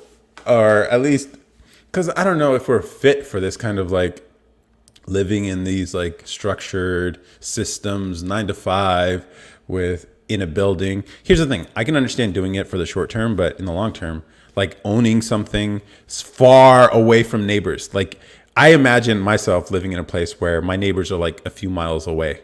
You know, that kind of like I own a few acres, not for the sake of the ownership, but just like separation. You don't necessarily have to be on top of each other like big cities and stuff, which I think unless you're built for that, you know, it's like, I think there's a part of the human spirit that craves that sort of like living off of your own work directly. So that means the food you eat, the house you live in, and all that stuff. And it's also anti-fragile too, living that way. You don't depend on a system that could crumble. Curried blazing, yeah. Yes, far, very far, right, yeah. I've been looking at these Q homes to put on a few acres, yeah. Yeah, I've thought about building my own home. I definitely fuck with that kind of energy. I think anyone who's here who leans, I don't know if politics are necessary, but I think a lot of us might crave that. But it's only a few people who go and live it. So you're one of the few people who are actually sort of headed in that direction because you're doing that van life. And respect you for that, for sure. A lot of people dream of doing that, but you went and did it. Red 40? Yeah, Red 40. So that's cool. That's very cool. And then you could do anything you want on your own land too. So I think it'd be cool to just build a racetrack and stuff. I know it's weird, but I don't know. I just think it'd be cool to have like whatever. Yeah, you're welcome. It's true. You're actually living it. I respect people who go and do it. A lot of people talk about doing interesting things. And then there are people out there who go and do interesting things. Yeah, racetrack would be cool because I like cars. I like motorcycles. I like whatever. So I would have a garage basically. Oh man, that's the dream right there. A garage where I just build stuff with the kids. Oh man, homeschooling like a motherfucker. Oh man, that would be so cool. It's like today we're rebuilding motorcycles and we're learning about carburetors and the physical properties, and then we go to the whiteboard, do the equations, and then there's like, all right, now let's go build it, and then we go build it or repair it or whatever. That's the dream. So I broke up with my ex a month ago, and he's constantly stalking my friends' socials. Really? That's weird. Is he trying to get with your friends? SoCal and NYC, I talk about food and life. I do fun lives. Jen's Rex. All right. Wow. LMAO. Yeah. My life vision's weird for sure. He's not over it. Yeah, he's not over it. You think he's stalking her? Or is he just trying to get with her friends? So this is the podcast? No, this is just a live stream. The podcast is like, we usually invite somebody and then we talk about whatever is related to the guest, and which goat horn, if you want to talk about that van life. Here's the thing. I tried setting up a podcast last week with someone who shows up on the live, but I realized like TikTok is very sensitive about you taking people off of the platform. So it wasn't sending my messages. And so like, man, it'd be cool to have you on the podcast, talk about the van life. Cause I'm sure a lot of people would be curious how to make that life happen and how you got into it. Cause I think that's the hardest part. People don't know how to start. And if like you can edify people on that and you're willing to talk about it, I think it'd be cool. No, they're both in a relationship. We were supposed to have a double date before I broke up with him. Both my friend and her boyfriend, LOL. Why'd you break up with him? Did he do something? Okay. Hi. That's so weird. That is weird. But I mean, I don't know. I don't understand a lot of the behavior guys do on social media. Like, why do guys even like photos? Why do they stalk girls? I don't get it. Like, why are you giving her free likes? Guys, please explain this shit to me. Do not be double tapping girls' photos. That is a cardinal sin, guys. I don't like people's photos. I don't. Yeah. Questions that need answers. Yeah, maybe. Maybe. Am I a teacher? No, but it'd be cool to be a teacher one day. It would be cool. They're both in a relationship with each other. And I would guess he's only stalking the women. If it could be that. It could be that. I think some guys do really are out here living dirty. So that could be it. But honestly, I can't explain some of the behavior that I see on social media by a lot of dudes. I thought you had a thing against us teachers. I have a thing against the public school system. Teachers who teach and teach well, I respect. Like I have had maybe two teachers out of the probably 60 across my public school experience that were like really impactful. Those are good teachers. So it's not the profession itself, it's the public school system in which they operate. So yeah. I'm sure you're great though, Curry, because you've been a regular audience member, so I have to say nice things about you. To show interest. I'm shy, lol. It's okay to be shy. I carry the conversation anyway, so but that's up to you, no pressure. Wait, what are we talking about? We're all over the place, man. Talking about this girl who just broke up with a guy who's stalking her friends. We've been talking about what it's like to live in a van because Goat Horn here is living that life, and some of the questions we have, all that stuff. What are we talking about? You go hard for them now, though. Rate my profile picture.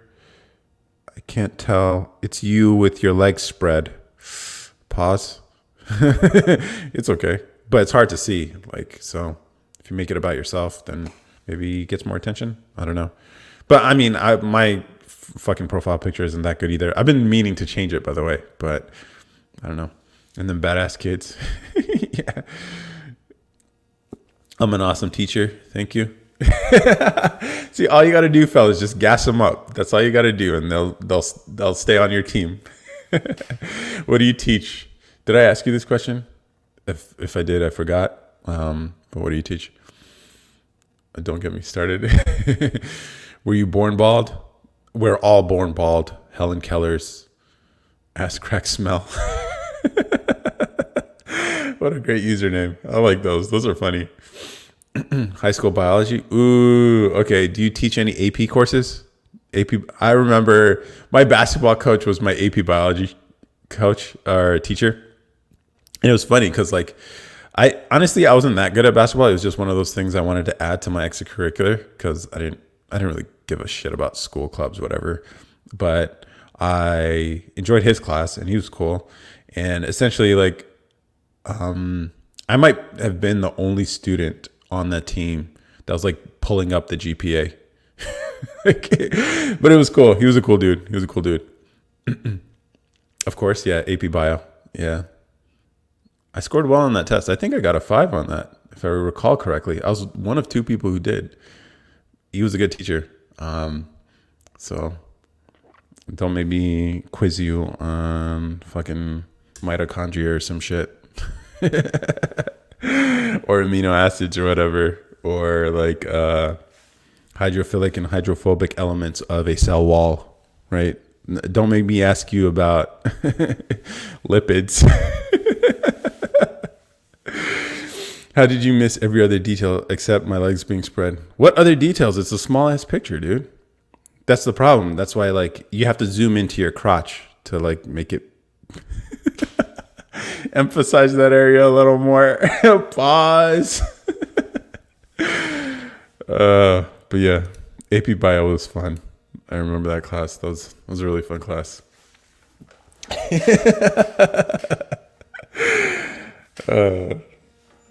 don't know. I don't know. I never liked, here's the thing. The funny thing, like when I was in high school, I learned that I could take college classes while I was in high school. So if you have that option, if you guys are one of these younger people who have the option to take AP classes, instead consider just going to your local community college. Those credits transfer. There's a guarantee they're more likely to transfer, and you don't have to perform in order to get credit for those. AP and the College Board is a fucking scam, by the way. It's a fucking scam. Yeah, I said it, Curried. I said it. The AP thing where they charge you for the tests, dual enrollment. That's what I ended up doing, which I didn't know about at the time until like 11th grade or whatever. And then I got my math requirements out of the way. So essentially, when I went to university, I entered as a sophomore because of all the credits I had, which is way better than AP, by the way. Way better. I remember one of the first posts I ever made on social media related to Table Moments was about how the College Board is a scam. The College Board is the essentially corporation or the entity that administers the SAT and the whole AP test program thing. And it's all just a money grab at this point, I think, which is why I fucking hate public schools. And I don't trust them with my future kids. I don't. Sorry, Creed, but you're like 1 in 60 teachers, I would guess. So I can't trust the system. Can't.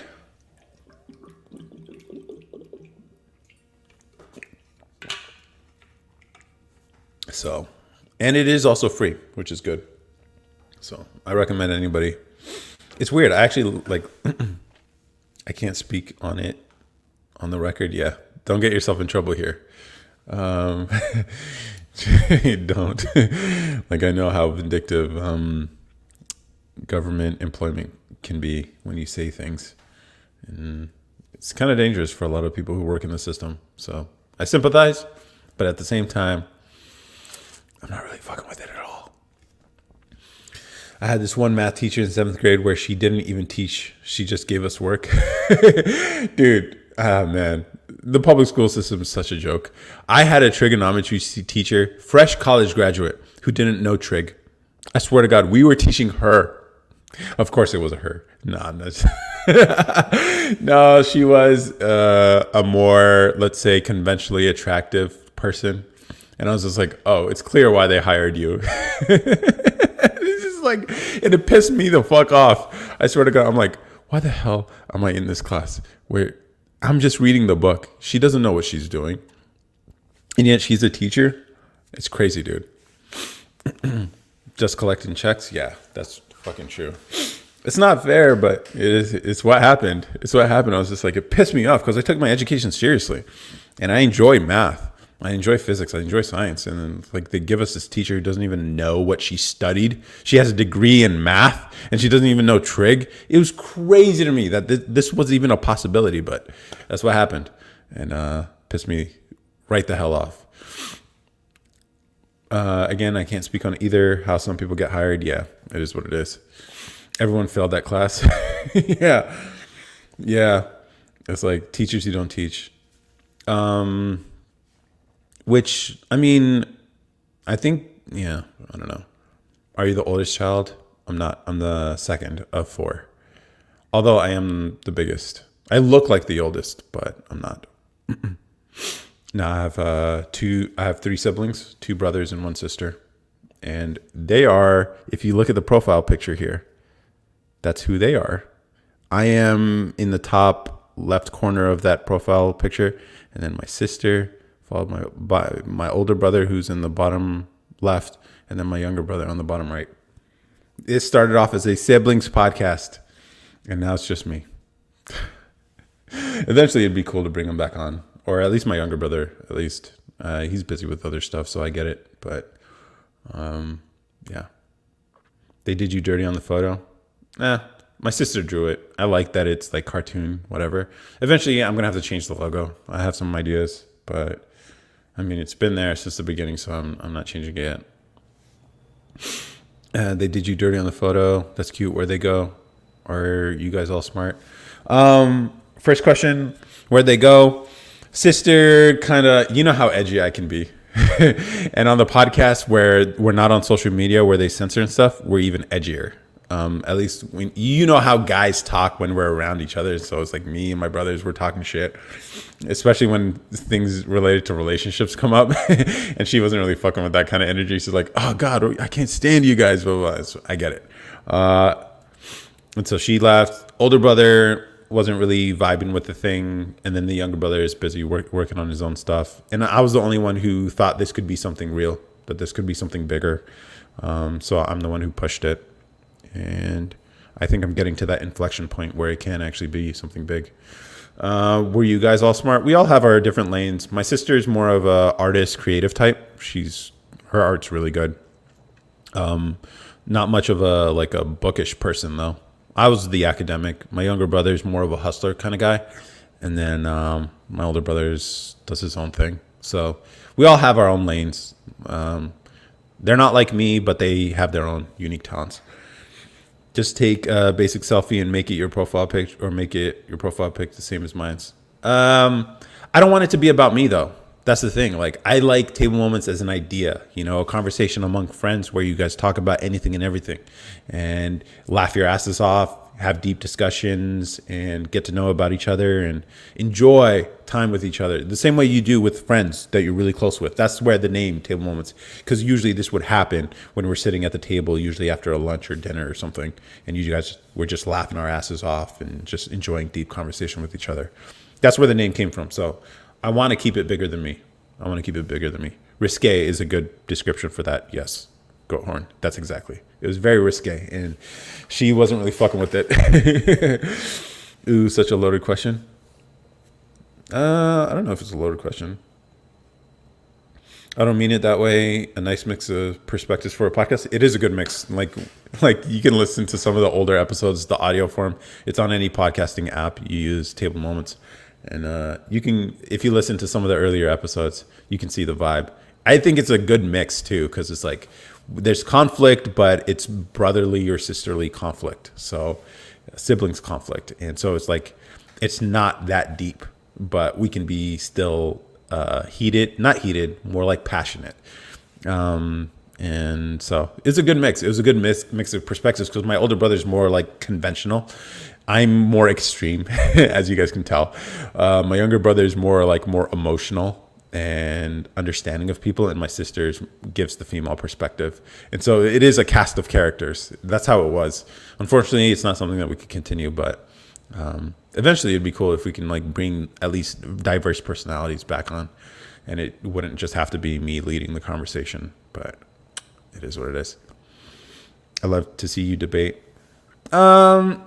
One episode, we actually brought someone from the live stream. It wasn't really a debate. It was more like a discussion, like, can men and women be friends? And I made very compelling cases. And I think I proved my case that men and women can't be friends. For some non-obvious reasons too. But it's not, here's the thing. I think a lot of people who do debates on social media are just yelling past each other. They're not actually having a conductive conversation, trying to understand where each other are coming from. And if it's just going to be that, I don't see the point in it. But if it's like where we're really trying to learn where the other person's coming from, which, fellas, by the way, you can take in that direction with like girls who disagree with you politically and stuff. They can still be open-minded, and you guys can still get along and have polite and decent and good conversations. So that's been my approach when it comes to like debates. It's not really debates. It's not aggressive. And it's not like you're trapping or trying to make someone look stupid, which I've actually been on a debate with Sam Cedar on the Majority Report, or the Minority, what's he call it? The Majority Report? Yeah, I actually called in. And I didn't like the vibe of that. And here's the funny thing. I actually told my brother, the week before I actually went on his show, I was like, he's probably just going to do all this like superficial yelling at each other, gotcha question stuff. And that's exactly what he did. And I was just like, and then I got him too. So it's just like, neither of us, it was just a mid conversation in the end. And I find those to be very unproductive because you're not convincing anyone of anything and you're not really learning. So it is what it is. Every time I think I have male friends, they profess their love and it's very weird. Yeah, exactly. Exactly. Like guys, oh man. So about our Spotify Wrapped. I don't use Spotify that much, so I don't even know what mine says. Boo level, level-headed debate. Yeah. I don't think men and women can be friends because of that reason. Because like if you're friends with a girl and you guys, like guys aren't typically friends with girls they don't find attractive in at least some way. But even then, maybe you don't find her physically attractive at first, but if her person, obviously, like he ain't just hanging around with you just because, unfortunately women, yeah, you are judged for the way you look and how you look. But you'd be surprised that that bar that guys need for how good you look is a lot lower than a lot of women expect it to be. So yeah, and then on top of that, if you guys hang out and you guys are getting along, why wouldn't he want to be with you? Think about it that way. Like, why wouldn't he? And so it's just like, that's why to me it never made sense when guys want to be friends with girls. I'm just like, I guess I've been friends with girls, but it's because it's been more, if you know what I mean. I don't think I could say it, but like, I'm not just friends with girls, just platonically, Like we can be friends, we can hang out, but we're going to hang out and we're going to enjoy each other, if you know what I mean. At least that's how it was. Is it because we're not funny? Why can't they just hang around us? Oh, goodbye. It's not that you're not funny. We don't expect you to be funny. And you don't have to be funny. Just your presence, female energy somehow like excites male energy. It's like this feedback thing. And I think it's also true in the reverse as well. Like women, you feel like a sort of security and safety around a dude, even if they're just a friend. A safe space maybe. But then if you guys are vibing so well and there's at least some physical attraction there, why wouldn't he want more? Because like that's what a lot of guys are looking for in a partner. So it's just like, then why would you just be friends, especially if you're both single? Now, I know a lot of girls is like, oh, I don't see him that way. Again, yeah, you don't, but he can see you that way. And so this is where the dilemma, I think, comes up. Like, and then we actually talked about this on the episode of the podcast where like both parties know what the situation is, but no one is willing to say it.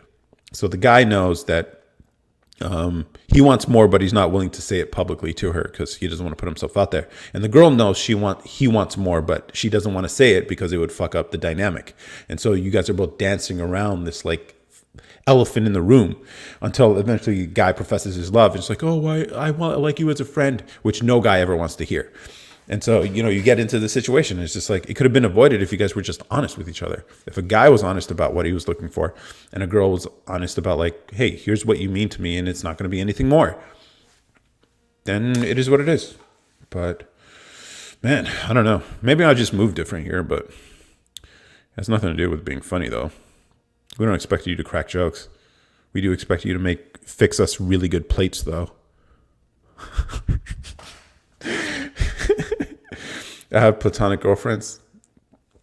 Yeah, I mean you're in college. You're in college though, so. But okay, because they are thinking with their head, not their head. No, yeah. I mean that's a large part of it. I don't think women understand what testosterone does. Here's the funny thing. I actually thought about making a video about this. Like, how people talk about like trans stuff. Like people never talk about trans men. The people who go from female to male and the experiences that they go through. People always talk about the reverse. And I think the female to male is more interesting because you can actually read about their experience. I think I mentioned this on the live, but when they start taking the hormones and stuff like that, they start going through basically the transition every teenage boy goes through. And they're like, what the hell? What the hell? Is this really what it's like to be a dude? Like with testosterone? It's like, yep. And you find like some of their confessions, it's just like they sound like perverts because of the increase in libido that comes with that kind of hormone running through your body. So So I think it'd be interesting. I don't know. Here's a crazy thought experiment, but like women, if you want to understand what it's like to be a dude, get some testosterone cream and try it out for a week. See how you feel. See how you feel. I bet you a lot of you would do some creepy shit. A lot of you would. And then understand like men don't, because we've learned how to manage this since we were teenagers. What happened to your Eagles mane? I don't know what that means. Is that a football thing? I might just be different, bro. Not guessing myself. Okay. True, true. Hold up. Ayman's an Eagle fan? I don't watch football, dude. B, bro. I had too much Corona. Bro, wilding out. I'm not wilding out. Okay. Why would we? Oh, just, I don't know. If you want to see what the male experience is like, you might actually enjoy it for a little bit, but then you'd probably want to get off of it really quickly because I don't think you guys could live with it. Perverts, yeah, they would be perverts. Oh yeah, I've never thought about that aspect. Yep.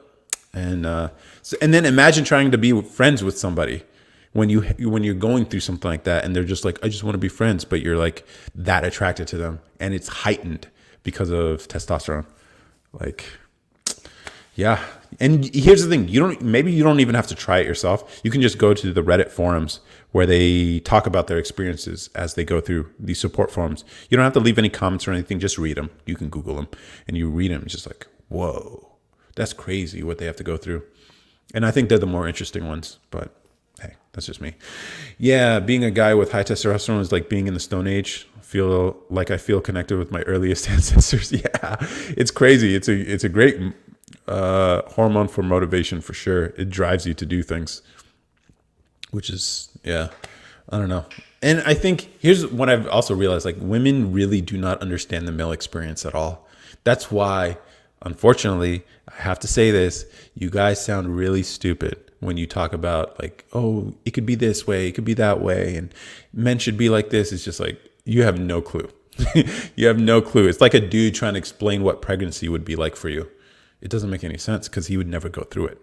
And so it's like we all have lanes, and it is what it is.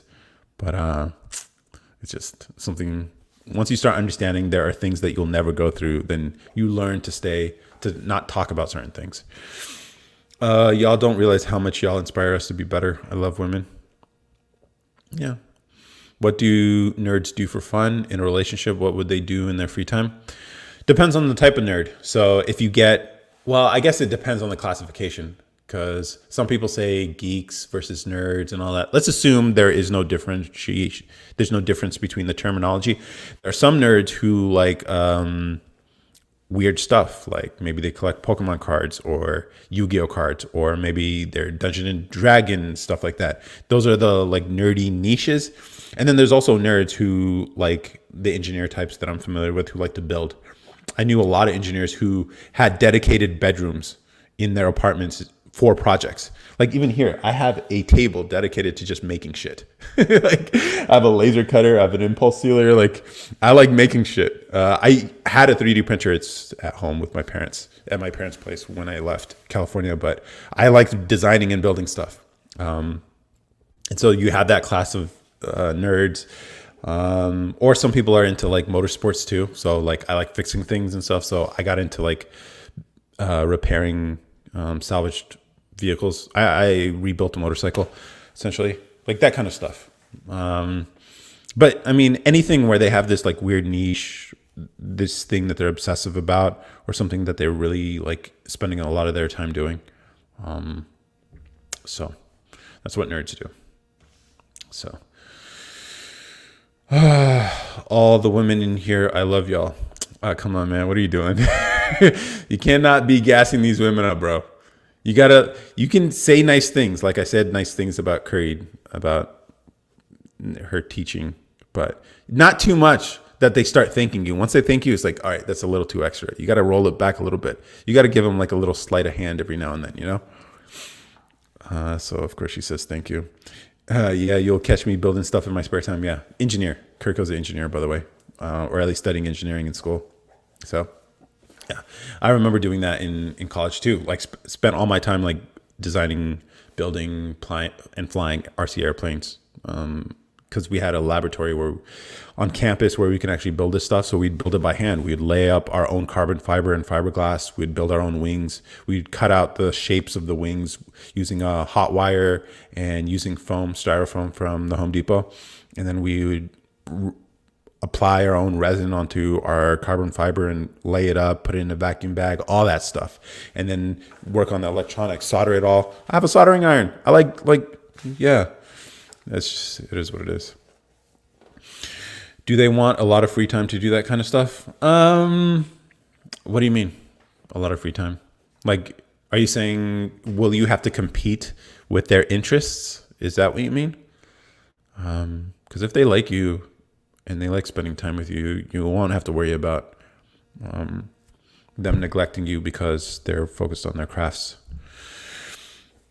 That's crazy. Where do you guys get the ideas just to build something? I don't know. Things happen. There's things in the world that you just need to create. Like I put these magnets on my glasses because I didn't like carrying these like clip-ons. So I just like put them on.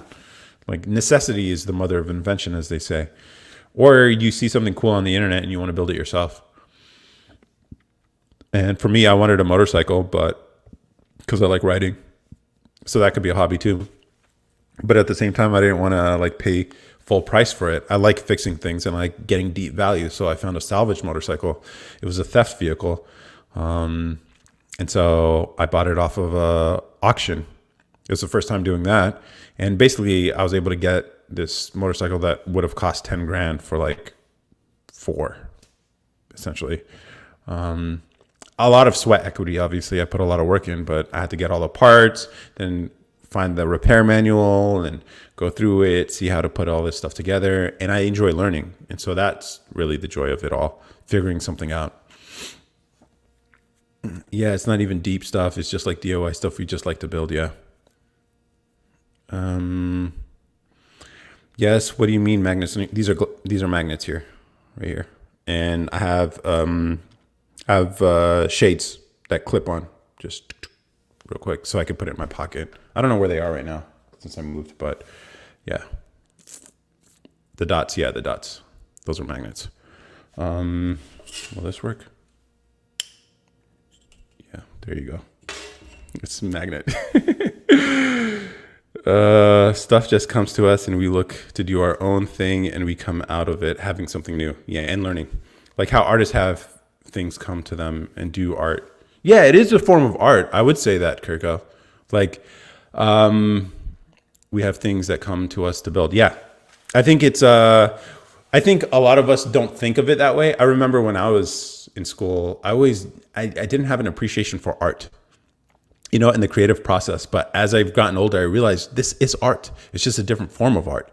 Like, there's this quote by Ira Glass. He's like a NPR dude who does like one of these like famous podcasts or whatever. And he was talking about like journalism and creative work and stuff like that. And how the journey of someone who does creative work is like the gap, he calls it. The gap between what you know you want to produce and what you're actually able to produce. And the whole journey of the creative process and growing through this by doing work is to minimize that gap, because part of being creative is having taste, knowing what is good. And I think for us, particularly, Kirko, is having taste in what things should exist. Not necessarily things like artwork, but actually like real things. And so like, what can you do? Or you know what is good, but you know your limitations. And the whole journey of like creation is just lowering that gap to the point where you can actually make the things that you're thinking. And I find myself every day I make new stuff. Every time I've made new things, I realize I'm lowering that gap. And until you lower that gap, it's a fucking grind. It's a grind. And so it's a whole thing. Yeah. Clip-on lenses is funny, not gonna lie. Better than the flip-up ones, yeah. Here's the thing, the lenses came as a one-piece thing with like a bridge. And I wanted to be able to carry it in my pocket. So I took the bridge off and I just put magnets on there and just clip them on. And it works. And I think I like the silver looks on them. So it's weird. People always give me compliments on these frames, but I got them for like $10 online. These are prescription lenses, by the way. And then I just upgraded them with the magnets. What's more attractive to you, the clip-ons or the transitions lenses? It doesn't matter, dude. you do what you want. Here's the thing with transitions. Like if I had transition lenses, the light bar that I have here and the light that I have here would dim the lenses. And being able to see my eyes is more of a human connection. So as far as being able to choose when I want to see bright and when I don't, I think that's the usefulness of it. I'm not sure what transition lenses are. They're basically lenses that automatically like dim basically when they're exposed to bright light. So my bad, y'all. I got that drink in me. I'm rambling. No, it's okay. It's all good. Enjoy Sunday. Like when they hit light, the lenses will dim. Yeah. Do you guys build new things to sell the ideas or just for fun? I've been getting into the whole selling the stuff. Usually it was just for fun. But like for me, I'm trying to figure out the manufacturing process for these wallets. I've been trying to figure out a way to monetize this podcast, and I've been experimenting. I like thin and light wallets. This is thin, 6 cards, and this is a logo that I might just use for like the rest of the world. I would make a special Table Moments edition for this stuff, and it's thin, it's light, bifold, cash, and yeah, whatever. And so like that's why I have the laser cutter, and I'm trying to figure out how to monetize this shit. It's not carbon fiber. It's a nylon. It looks like fibrous though, which is I like about it. And still needs some finishes and stuff, and definitely some mistakes on this one. But I use the laser cutter to cut out the pattern, and then I fuse the edges using an impulse sealer. Basically, it like melts plastic, and essentially that's what nylon is: plastic fiber. And so that's the idea behind this. So I'm working on it, and then I got colors coming too. So, and if I could turn a brand or be able to monetize this thing, then I can justify continuing working on it. Nice and minimalist, yeah, that's what I like, and it's inspired by an idea I saw on a Kickstarter. But the Kickstarter, they were selling these wallets for like $60. I was like, what the fuck for a thin and light wallet? I was like, nah, I could do it for far less than that. And so the idea is the price point would be far lower. Yeah. Like sometimes we'll have ideas that have a possibility to sell, yeah. But here's the thing, like getting to the point where you can sell it is the grind. Like especially with software, Kirka, I think you have some experience with it. Like it's a lot easier to build software for yourself than it is to build software for other people. And so like I build stuff all the time, but to actually turn it into a finished product that you can sell to people is a huge gap. It's almost like 10 times the amount of work, because you have to understand how people are going to use your product, how to make it accessible, how to build it so that it's not going to break, make sure all the bugs are fixed, how are you going to distribute it all and all that stuff. And because I have stuff, it's just like get to the point to sell it is the hard part. Once again, it's similar to how an artist will complete some artwork and be like, this could be a hit. Yeah. Do you make apps? Yeah, I do. Yeah, definitely. You got to realize, how everything works. The consumer doesn't. Yep. Yeah, exactly. And so you have to design it that way. So right now I'm trying to incorporate Facebook's Python library that separates music into its components. So into vocals, drums, bass line, and the melody, into an app that your average person can use, a Mac app that average people can use. It's a command line tool that I'm going to convert into something, and I was going to give it away for free, essentially, as a lead magnet for my other account. Where this isn't the only social media I have. I have another one where I just talk about the content creation process, some software stuff I've learned, and business every now and then. And I share it with there. And I was just going to use that as a lead magnet to get emails. And this is the part about selling that, is the grind, like getting contacts, distribution. And one way to do that is to give something away for free. And that's what I would be giving away for free, software. So that would be cool. You got to realize how everything works and the consumer doesn't. I hope you can do that, bro, because teenage engineering can't do that. And they're charging $200 for their product. Yeah. I like that they're doing that though. Like you don't have to make something for everybody. You just have to make it for the right audience. And teenage engineering, they're doing that. Like also here on TikTok, Work Louder, they just make keyboards. And I like that it's like, hey, we're making keyboards for creative people who need all these different layouts that make more sense for the creative process, that are less distracting, that are more ergonomic. And they realize these keyboards are like $200, $300, but there are people out there who can appreciate good design. It's like Apple. It's like yeah, I don't know. I appreciate that kind of stuff. It's like, it's not for everybody. Like, I know this wallet is not for everybody. You have to want something thin and light, right? Something, a front pocket carry that's bifold that you can carry cash in. Like, it's a small market, but there are enough people out there who could appreciate something like this. And so that's where I'm about. So for their product, yeah, and I also want to make it more accessible. So I was going to charge like 20, $25 for this maybe, or maybe lower. I haven't quite decided the price point. Depends on cost of materials, basically like nothing. Well, it's not nothing. It costs a little bit, but in terms of like the price point, it's flexible. I also saw all their work. Yeah, I like the idea that I can just make it here. So like to order. One of the books and one of my philosophies on manufacturing comes out of Toyota, the Toyota way, and their idea behind manufacturing and sustainability and just-in-time manufacturing. It's a whole thing where I think it'd be cool if I could pull that off here with this kind of stuff, with the stuff I design and make. And then maybe that becomes just a sustainable living that, like we talked about volatility when talking about anti-fragile and income and earning it. A job is stable in the short term, but risky in the long term. But if you can earn your money independently by just creating new things, inventing stuff, which is maybe physical products, but maybe even software too, it's a far more sustainable lifestyle in the longer term because you're not susceptible to shocks because you can always make new things, And so it'd be cool. Like Naval Ravikant talks about this. Again, I mentioned him before. He's like a venture capitalist turned philosopher, and he explains like in the future, one day when everyone is competent, everyone will be a one-man business. You make things specific to you that people find appealing. And I'm trying to pull that off now with the stuff I'm working on. So we'll see if it works. And then it would be cool to bring people on too and just be like, yo, I actually got someone a job. I made a job because I was able to sell these and make a good product, And I want to make a good product. So for their product, if you want to, wait, let me catch up. The only power we have as a consumer is whether or not to buy. I only want to buy made in the USA. I'd buy your wallet, LOL. Just in time. Kanban. Yeah, you know it. You know what it is.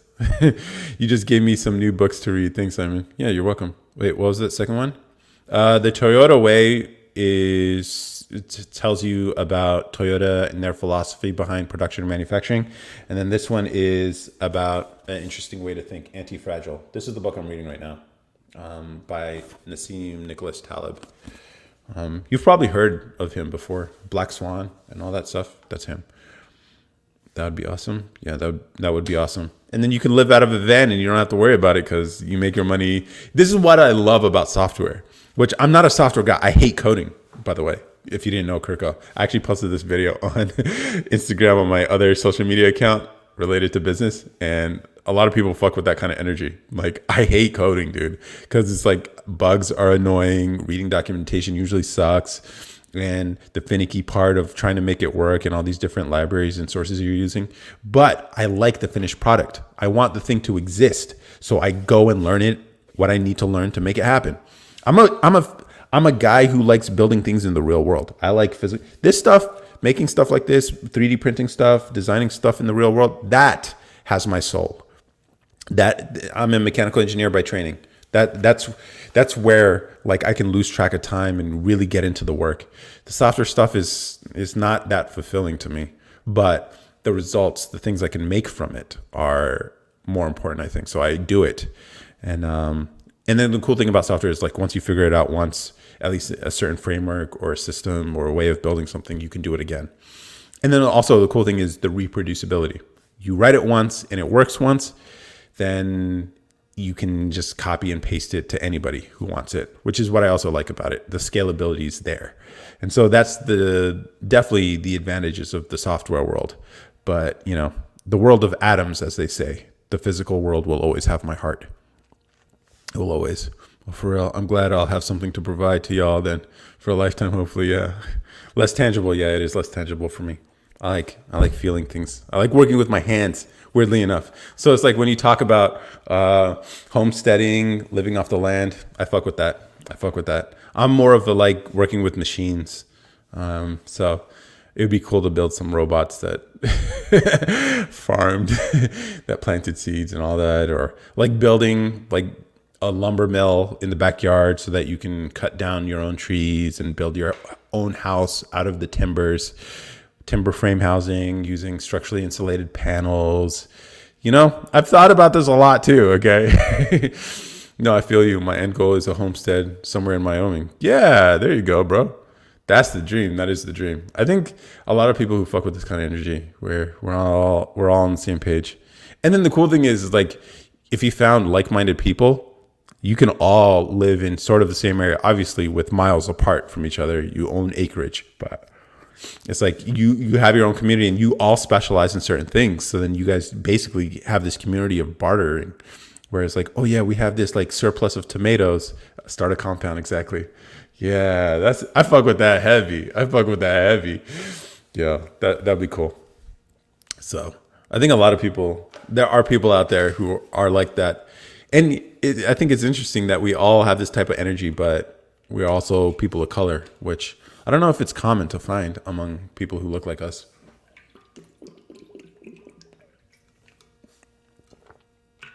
That's my thought. We could all pull together, buy a few hundred acres or do our own thing, or a few thousand acres. Yeah. Like I've heard people talk about like rebuilding cities, or at least towns and structures now in a unstructured way. So this is one of the things he talks about in this book, Anti-Fragility. Like central control usually leads to a lot of shocks later on in the system. And so by letting people free form a little bit and give them some liberty to live in the way that they want, you might actually have something that's more sustainable. Do our own thing or a few thousand acres. It's so uncommon. Yeah. That's why it's like I'm thinking maybe Table Moms could be a home for all the people who are just like weird among their own people. That'd be cool. Speaking of that, Mark Cuban is about to do that. I don't know if you heard. Is he about to do that? He's leaving. I heard people say he's leaving Shark Tank, but I didn't know why he's leaving it. 1,000? Yeah. A few thousand acres. Why not? Is he really? Yeah. That'd be cool. That'd be really cool. You love Shark Tank? Oh no. I don't like how aggressive a lot of the sharks are. Obviously it's called Shark Tank, so that's the point. But like, man, I don't know. Would you go on there? I don't know. I would go on there if I needed the money, or no, if the relationships were really important. I don't know if I'd ever want to start a business that required an influx of cash from an investor. Because again, this whole idea of stability and fragility, like involving investors means they're looking for a return, which accelerates your timeline for everything, which might be a good thing, but it could also be a bad thing because it could kill a business because you're trying to make these earnings that small is sustainable, And so it's just like, I don't know, maybe. Yeah, he's about to rebuild a town in Texas to be a casino resort, I think, like Las Vegas in Texas. I don't know if that would work for Texans, at least from what I see, but who knows? Good for him if he's trying. Between all of us, I think we could buy 1,000 or so acres like Montana or somewhere else like that. Yeah, that'd be cool. That's the thing. Like, I even thought about this. So like, how do you build a house in the middle of nowhere? Now you have to think about utilities, right? The things you need for people to live. You need plumbing or sewage, something like that. You need electricity. At least I'm thinking like the modern way people live. You need some sort of heating and cooling, and you need internet. Internet, I think, is a vital utility these days. You need to address all those, and then water. You need water, so hydration in some way. So for the sewage and you would probably do a septic tank with a leach field. So essentially it's like it takes the waste, puts it in this tank with like special bacteria and compounds that break down the waste matter. And then the water, the things that come off of that go into this leach field, basically a bunch of pipes that go into the ground, and basically the ground absorbs all the remaining waste. It sounds disgusting, but this is actually how a lot of remote houses actually work. And then every like 4 years, you hire someone to empty the solids out of the septic tank. So that solves sewage. Water, there are wells, if you don't know. Like, I grew up in California. I didn't know what a well was. Like, it's not like the fairy tale kind of well where there's a bucket and a pail kind of thing, which I thought, because I was living in upstate New York and I had a coworker who's like, oh yeah, we're building this house, but we have to see if how far we have to dig for the well. I'm like, what the fuck are you talking about, a well? Like, what are you, is there a witch down there or something? Turns out it's just a small tiny pipe that goes to the water table. And then you have to process the water. So you usually put it in some like processing tank, if the water's too hard with like too many minerals and stuff like that. But you can solve that problem with a well. So you just need to be at a place that has a water table.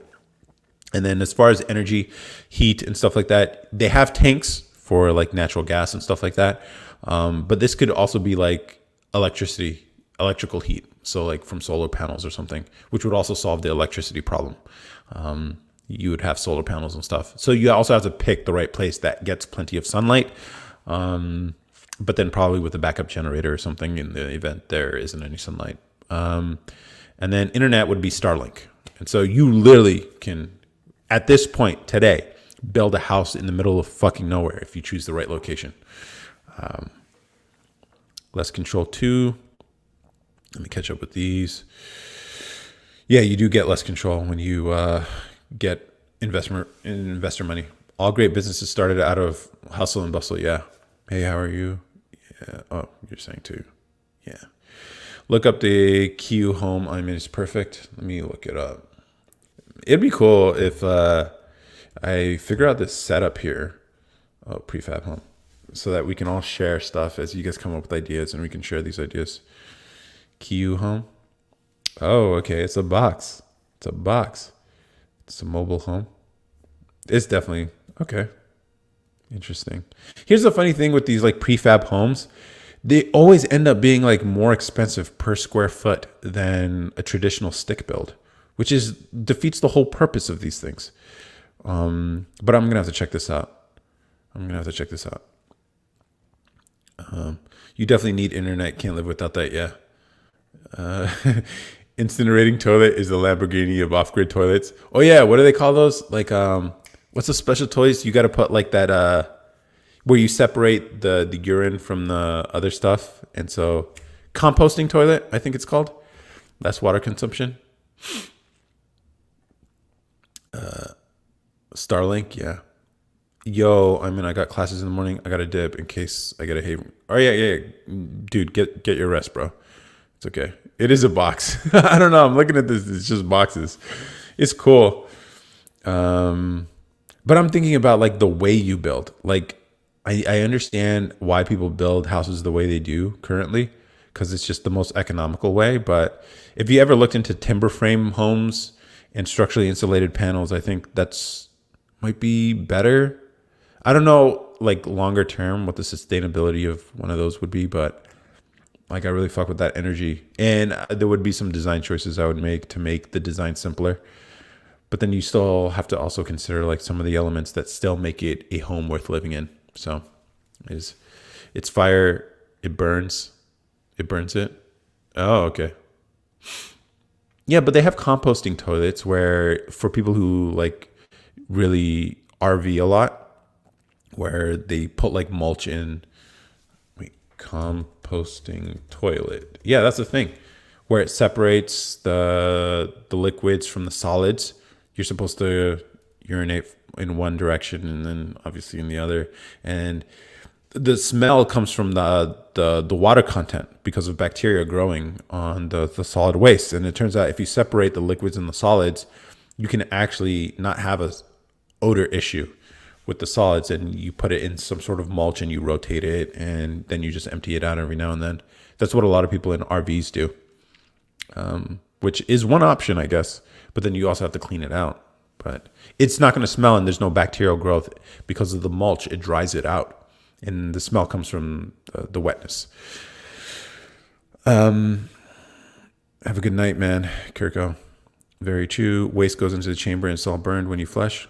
It's not even in there long enough to compost though, right? What for a composting? No, no, no. It is in there. Like a composting toilet, it has two reservoirs. One for liquids, which you have to empty out more frequently because it's easy to fill up that reservoir. But the solids one, if you can imagine, you probably don't have a lot of solids on a per day basis. And in this mulch that literally absorbs all the water and hydration out of the solids, and it has a tumbler in there that mixes it up. After you use the restroom, you mix it up, whatever. And then you only have to empty it every like 4 or 5 days, depending on how frequently you're or whatever. And this is what people in RVs do. So it's a temporary option, and you don't have to worry about odor either because of the way it works. Oh, yours is only used for number one? Okay. I know we're getting real personal right now. When you flush, yeah. It's not even there long enough to compost the right.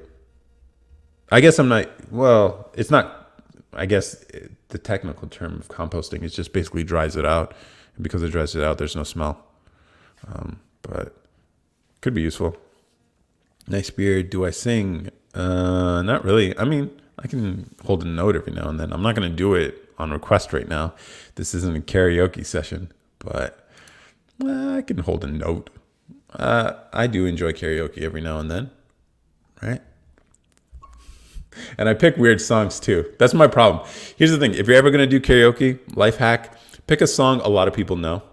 Otherwise, you're going to be up there singing by yourself. I've made that mistake. I've definitely made that mistake where I choose like some weird song that a lot of people don't know. And then I start singing it and just people are like, what the fuck is this music? He definitely does. You can tell by how he hesitated. No, I don't mind. I can sing a little bit. I can. I can. So, will you sing with me? I'm a little teapot, short and stout. Here's my handle and here's my spout. They love karaoke in Japan. You've been to Japan? What kind of karaoke though? I think the only real type of karaoke is where you're in a bar and there's a stage and you're in front of everybody. I don't like this fucking karaoke where you're in a private room with your friends bullshit. Nah, that's not karaoke. That's just messing around with your friends pretending you're a singer. You're not. No. You got to be up there. Part of the experience is the rush of being on stage with in front of a bunch of strangers who are all drunk, you know? And the cool thing is because they're all like drunk, they're in it with you. If you choose the right song, they're in it with you. And so you can really have a good time. I lived there for 2 years because of the military. Yes, private booth? No private booth. No. No. Oh, what branch of the military? And how was it? Curious. It's two me over and pour me out. Pour me hour? Is it really? Nah, I'm calling cap on that. Unless I remember it wrong. I don't think that's what that is. And I don't think I could sing right now too, because I've been talking for 2 hours essentially, so my voice isn't quite there. Did Marines for character development? Okay. Any secrets? Anything people should know about the Marines? Was there any fucked up shit you witnessed? Did a lot of people get pregnant? You know, you hear these stories and it's just like, oh, come on, man. Did she really?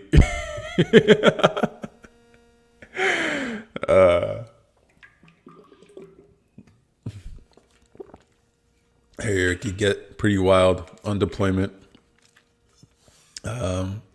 Everyone got pregnant. Did you get pregnant? Yeah, it's crazy. I don't know. I feel some type of way about that. I'm just like, these are supposed to be fighting. This is our fighting force over here. And then you're having babies there. I don't know if that's good for children, if that's an environment for that, but whatever. I know women might feel some type of way about it, but come on.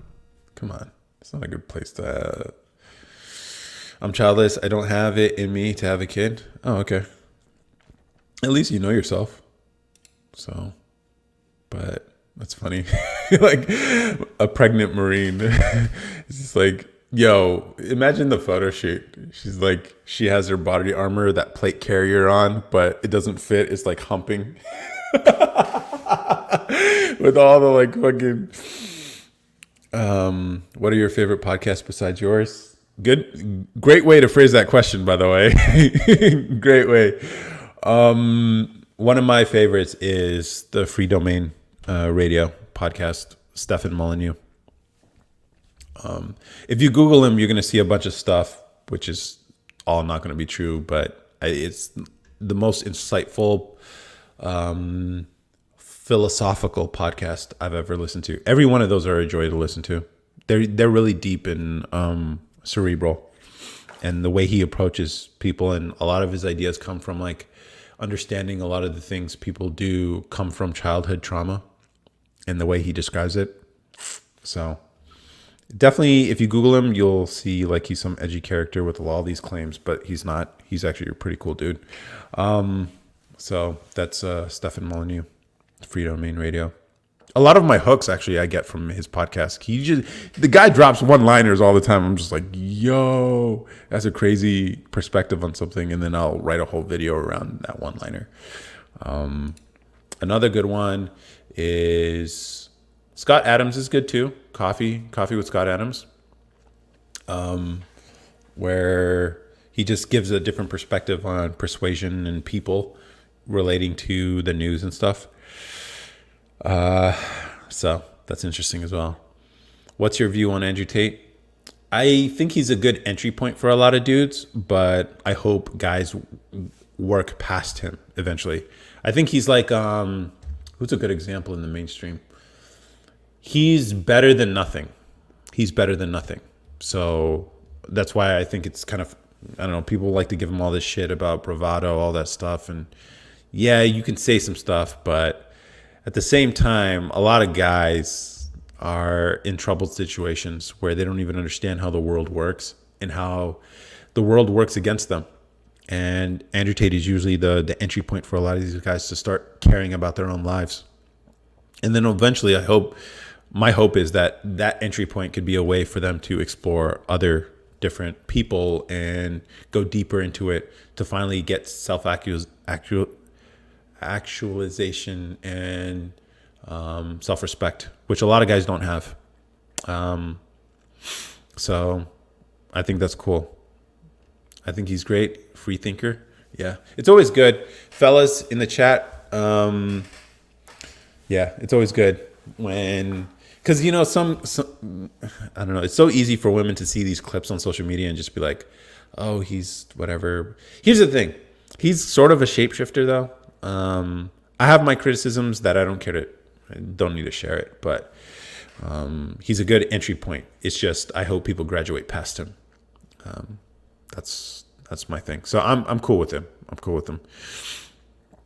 Essentially, a lot of people have called me like sort of Andrew Tate-ish because of my takes, which is funny because like all this stuff he says now, or at least when a few months back when he was like popping off whatever, I had already said on the podcast before. It's just I didn't have an audience. And people were like, bro, you're kind of like Andrew Tate. I was like, no, Andrew Tate's like me. He's like me. And that's probably why you fuck with the energy here, Goat Horn. I'm not sure what to call you now. Dev? Or I'm just going to call you Goat. No. I don't know. I don't know how I feel about that. Goat. Or Horn. I don't know. You do give Andrew Tate vibes, but more reasonable. LL. Dev. All right. Dev. Yeah, I'll call you Dev. Is Dev your real name, or is like short for something? You don't have to put your real name. Please don't. I think it'd be cool if like, because I've met people who've come on the podcast who've watched me on the live stream before. Afrotech, I got a chance to meet Banner Boy. I don't know his real name. I think he might have told me his real name, but I don't remember. I just know him as Banner Boy because that's his handle here. And so I think it'd be cool, like, we all get to know each other and we all just know each other by our handles. It's just like, the names aren't that important when you really fuck with their vibe. You know, that's how I feel about it. Dev, I'm going to change it back, but I have to wait 7 days. Devane? Is that how you say it? Devane? That's an interesting name. What's the origins of that? And let me know if I pronounced that right. Yeah. So Andrew Tate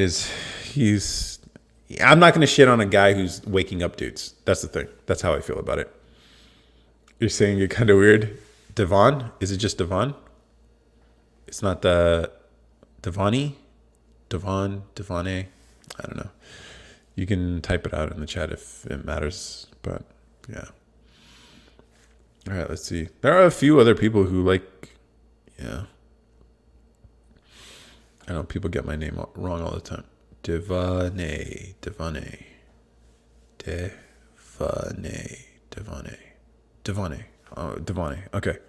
I think I'm saying it right. Devane. I'm black. I'm black. Say it like you're black too. I am black. I don't know. Here's the thing. If my family's from Africa, right? Literally like Africa, like the Horn of Africa. But I was born here in America. Does that make me black or make me African or African American? It's always been confusing to me. To me, I don't care one way or the other. Depends on who I'm talking to. As far as white America is concerned, I'm black too. But if I talk to black people, they'll see that I'm something different, as they say. It's just like, whatever. It is what it is. I'm black. Say it like you're black. Devane.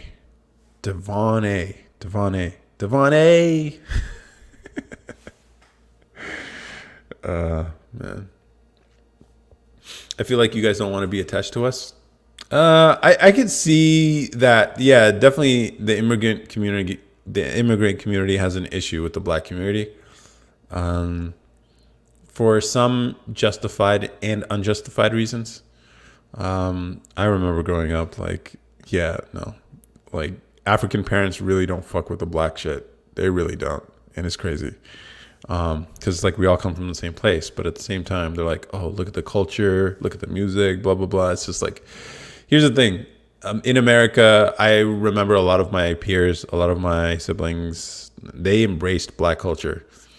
And so like they wanted to look black, they wanted to sound black, they listened to black music, everything. And that's one of the merits of like the black community in America is like black Americans shape culture.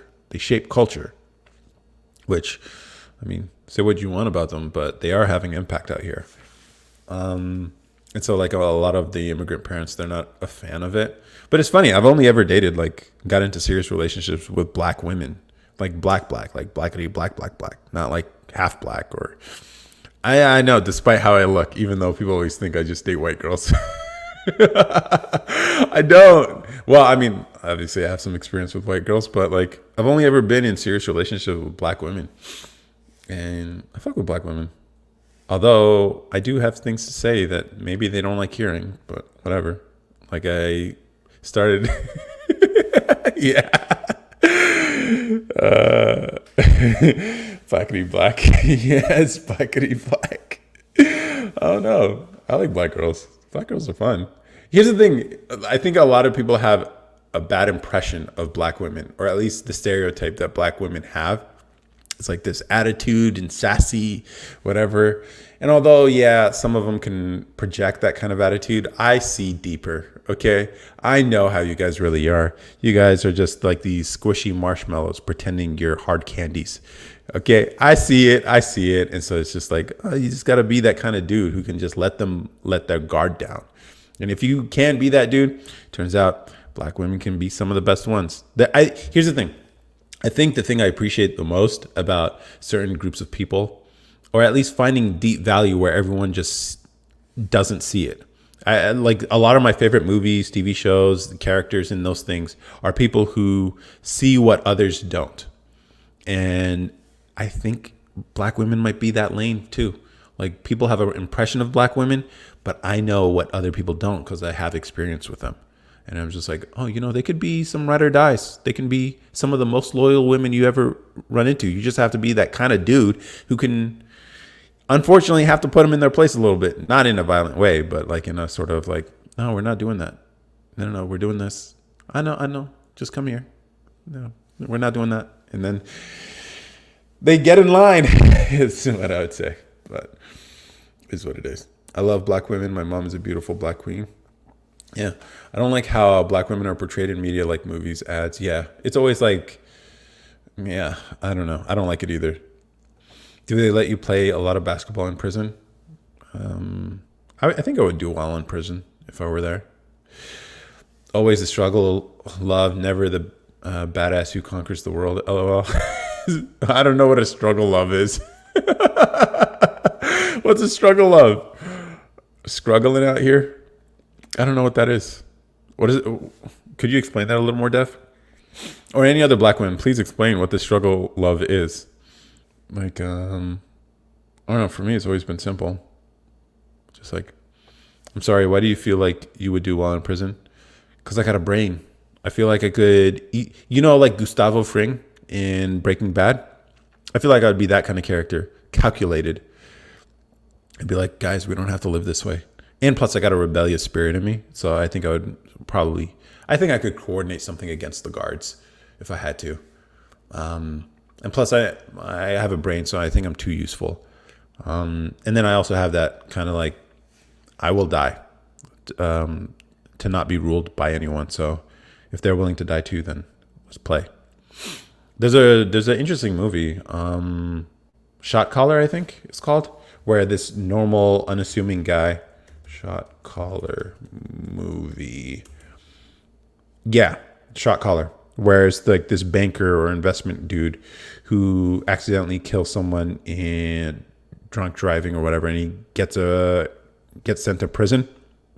And because of that experience, he changes, like he becomes a gangster in the process. I'm sorry, struggle love with a Pookie. Honestly, you're saying a bunch of stuff I don't understand. Could you explain? Pookie? What's struggle love? Struggle love. It's a song by Jaheim. I don't know. You Egyptian? You be in there politicking? Yeah, probably. He looks like it, right? But I think he said he isn't. No, I'm not Egyptian. It's close though. I mean, not Northern African, Eastern African ethnicity. So I think Ethiopia or Eritrea. Eritrea specifically is where my parents are from. And I think it might be the light that's like lightening up my complexion a little bit, making you guys think I look Egyptian. I'm not. I don't know any of that pyramid shit. Sorry. Yeah, that's right. I make uncouth jokes, and I don't care. That's who I am. But struggle love. I don't know. Why does love have to be a struggle? Love doesn't have to be a struggle.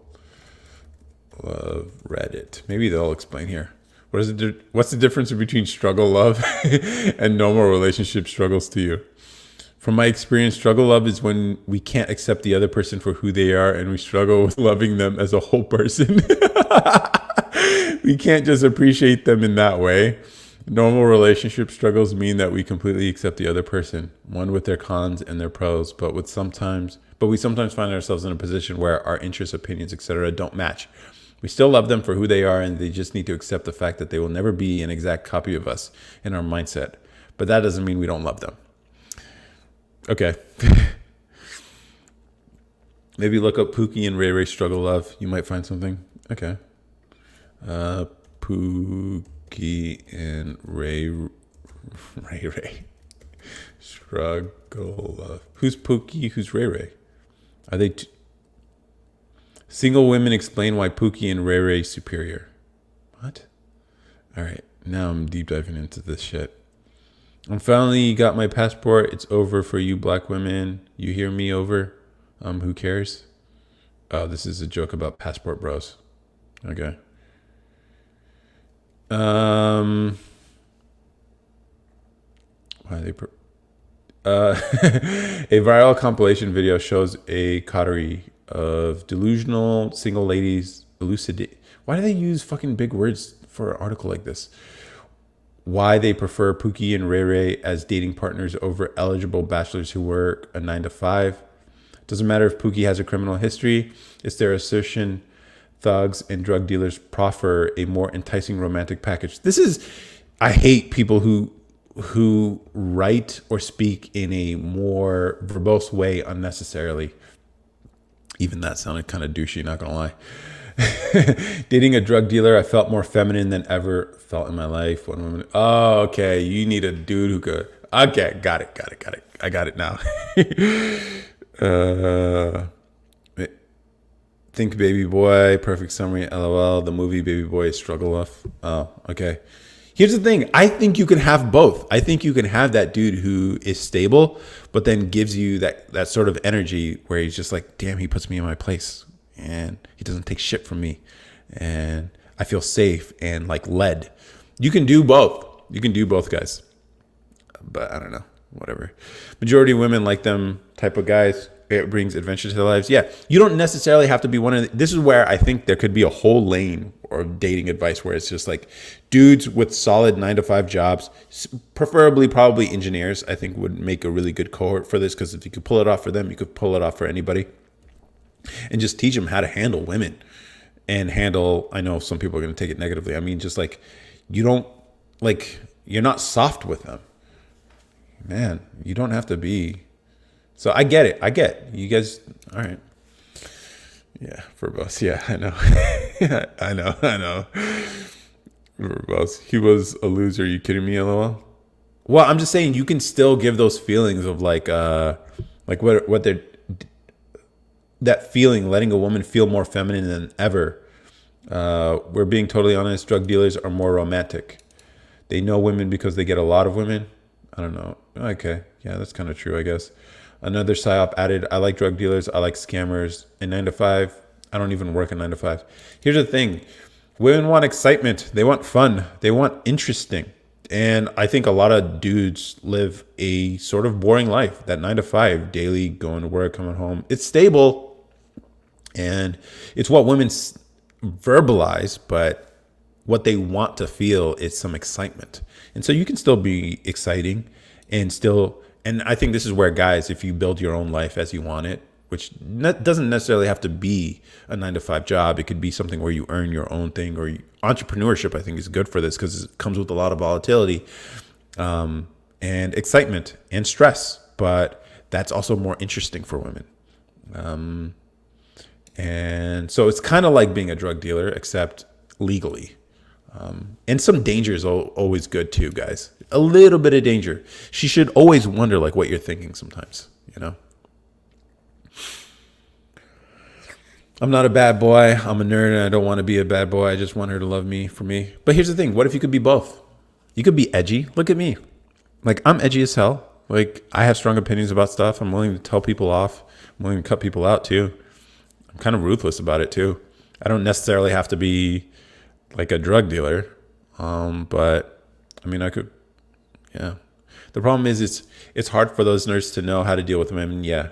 No player will explain to them the game. I don't think players can even explain it because they're just naturals. This is where like the red pill comes in. And like the Andrew Tate is a good intro to this stuff, but he doesn't really know the red pill. And so like there is a science behind this, but not a formal science, sort of heuristic science, one based on experimentation that a lot of men have experimented with. And you start noticing these trends about like women and how they are and what they're really craving in a relationship versus what they say they want. And then because I think a lot of engineers are too literal and they take things as they're said. The game is to be sold, not to be told, as they say. Yeah, exactly. It's marketing, not selling, marketing.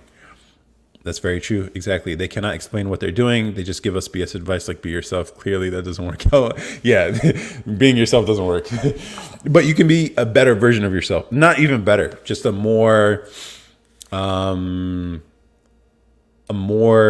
you version of yourself. Whatever you decide what you want to be. And you can carve your own lane. Like blue ocean versus red ocean strategy. Like you can find your own thing. Like for instance, I know my lane. Yeah, some people might say I'm nerdy, but I'm edgy. I crave conflict publicly. I have strong opinions about a lot of things. And I'll tell a girl like you're that she's wrong about stuff. And she'll hate that I'll tell her and be ruthlessly honest with her. But I think a part of her also appreciates it. And then I don't take bullshit from anybody, especially black women. I said that. I didn't need to say the black women part, but I know it's going to be triggering, and it's just my energy. I am edgy. Yeah, I am. On the podcast, you hear an uncensored version of me. And then, yeah, And then when you know how to carry yourself in the world where you're thinking about your interests, but then she gets to come along for the ride, she feels special. And then turns out, yeah, my lane is black women, specifically smart black women. I know that. I know that to be true. And white girls every now and then, but a certain type of white girl. I am edgy. Exactly. I explained to the chick, baby, you're going to be bored with me. Oh, my, either you accept or please leave me. Edgelord. That's funny. That's funny. I'm going to let that shit slide. But that's the thing. You don't even have to tell her that. Like, you're here, so you get to hear this side of the conversation, Dev. But, yeah, it's just like, you don't take bullshit from anybody, including women. Just like, I don't know, you could tell her she's wrong. You could tell her, you can get her in her feelings sometimes, and that's just part of the game. It's sort of a game, and this is the thing I think a lot of like highly logical and analytical people hate about it, because like, why do I have to be all fake or whatever? It's like, it stops being fake when it's a part of you, and that's where the practice comes in. And then plus, you go out on enough dates with girls, you start seeing patterns, and you're just like, oh, I got it in the bag already. I know when like when I was out there meeting girls and stuff like that, like it's easy to get the date. It's easy to like, if you want to close, you can close. If you guys are feeling each other and all that stuff. Like girls, if there's any women watching this right now, including you, Dev, you know those romantic, like everything just worked out perfectly, dates, whatever. That shit's manufactured. That feeling's manufactured. It's not by accident. I'm shocked about you and black women. You don't think I date black women? People always think it's just like, oh, he must just fuck around with Nubian queens all the time. White Nubian queens. It's like, nope. I fabricated best date. Yeah. Have you ever had any bad experience in your previous relationships? Yeah, I have had. The hardest part is approach, in my opinion. Setting dates as well, especially if you're introverted. Yeah, I mean, most of my experience is in online dating. So the thing I like about online dating is that everyone understands the game there. Or not the game, they understand the situation. Everyone's there looking for a romantic partnership. At least they should be. If you're on an app like that, you cannot be surprised when a guy asks you out and he's feeling you, okay? Now you can do, like, I've never been a club person. I don't like loud music. I don't like bumping and grinding with strangers. So it's never been my thing, but online dating has worked out well for me. And that's how I met a lot of people. But I've had bad experiences in relationships. Some crazy stuff too, like that I didn't expect. I don't know if I'm going to share it right now, but yeah. Fabricated best date. Yeah, I remember like I set the date up like perfectly, and dates don't have to be expensive either. If she's really feeling you and the energy's right, you can get away with like simple coffee dates and stuff. So for instance, like a girl like Dev here, who's a van girl, right? She doesn't need a lot. Like anything is an upgrade from a van. So yeah, just take her to Starbucks or something. Obviously, you show up first. Get your drink, bring a buck, and then she'll see you and just like get her own drink. And it's like, hey, then you can do fun stuff, whatever, that aren't expensive. And then she's like, hey, oh, you live in a van? Oh, show me. Let's see. What do you do for like Netflix or whatever? How do you watch movies, whatever? Can you show me? Well, talk your way into her van, guys. And that's how you talk your way into her. Oh, man. Van girls. The problem with online dating is that a lot of people inflate their pictures. Yeah, for sure. Expect a 1 to 2 point drop when you meet her in person, fellas. That is fucking facts. And it turns out the opposite is true for men. Some woman posted a video about like she would go out on these dates with these dudes who looked okay on pictures, and then they look better in person because guys take shitty pictures. And so I think that would be also a cool service you could offer guys, like go out in the street, like downtown, whatever, and just be like, yo, fellas, let me upgrade your pictures for like $5, whatever, and take a picture, have it upload to some like cloud service or whatever with a Stripe page on top of it, and then they could just download this. Easy hustle. And guys would pay for that. You can't tell if it's really them when you go on the date and they look a lot worse. Well, the shade, Elmo. You guys don't know your angles. Yeah, we know our angles. Come on, what are you talking about? Van girl. Yeah, you probably, I bet a cool date spot for you would be like a REI or like a Dick's Sporting Goods, so you can look at all the camping gear. It's just like, oh, this is cool, or take you to a thrift shop or something. I don't know.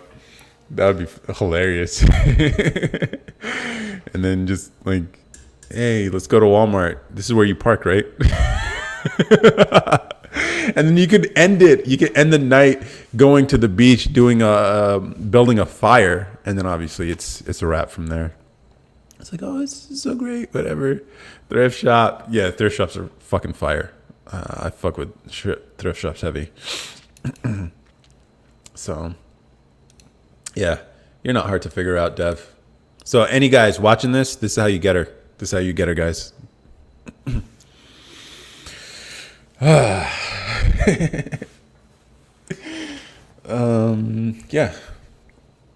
So, it is what it is.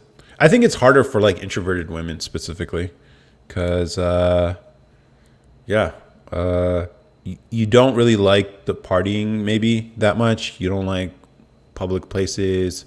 Date ideas for beginners. I do coffee all the time, or tea in my case.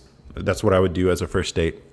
Starbucks usually, because they're open late and it's a environment women are familiar with, because a lot of them are like addicted to Starbucks. And so I always did that as a first date option when I was dating. And show up early, get your own tea.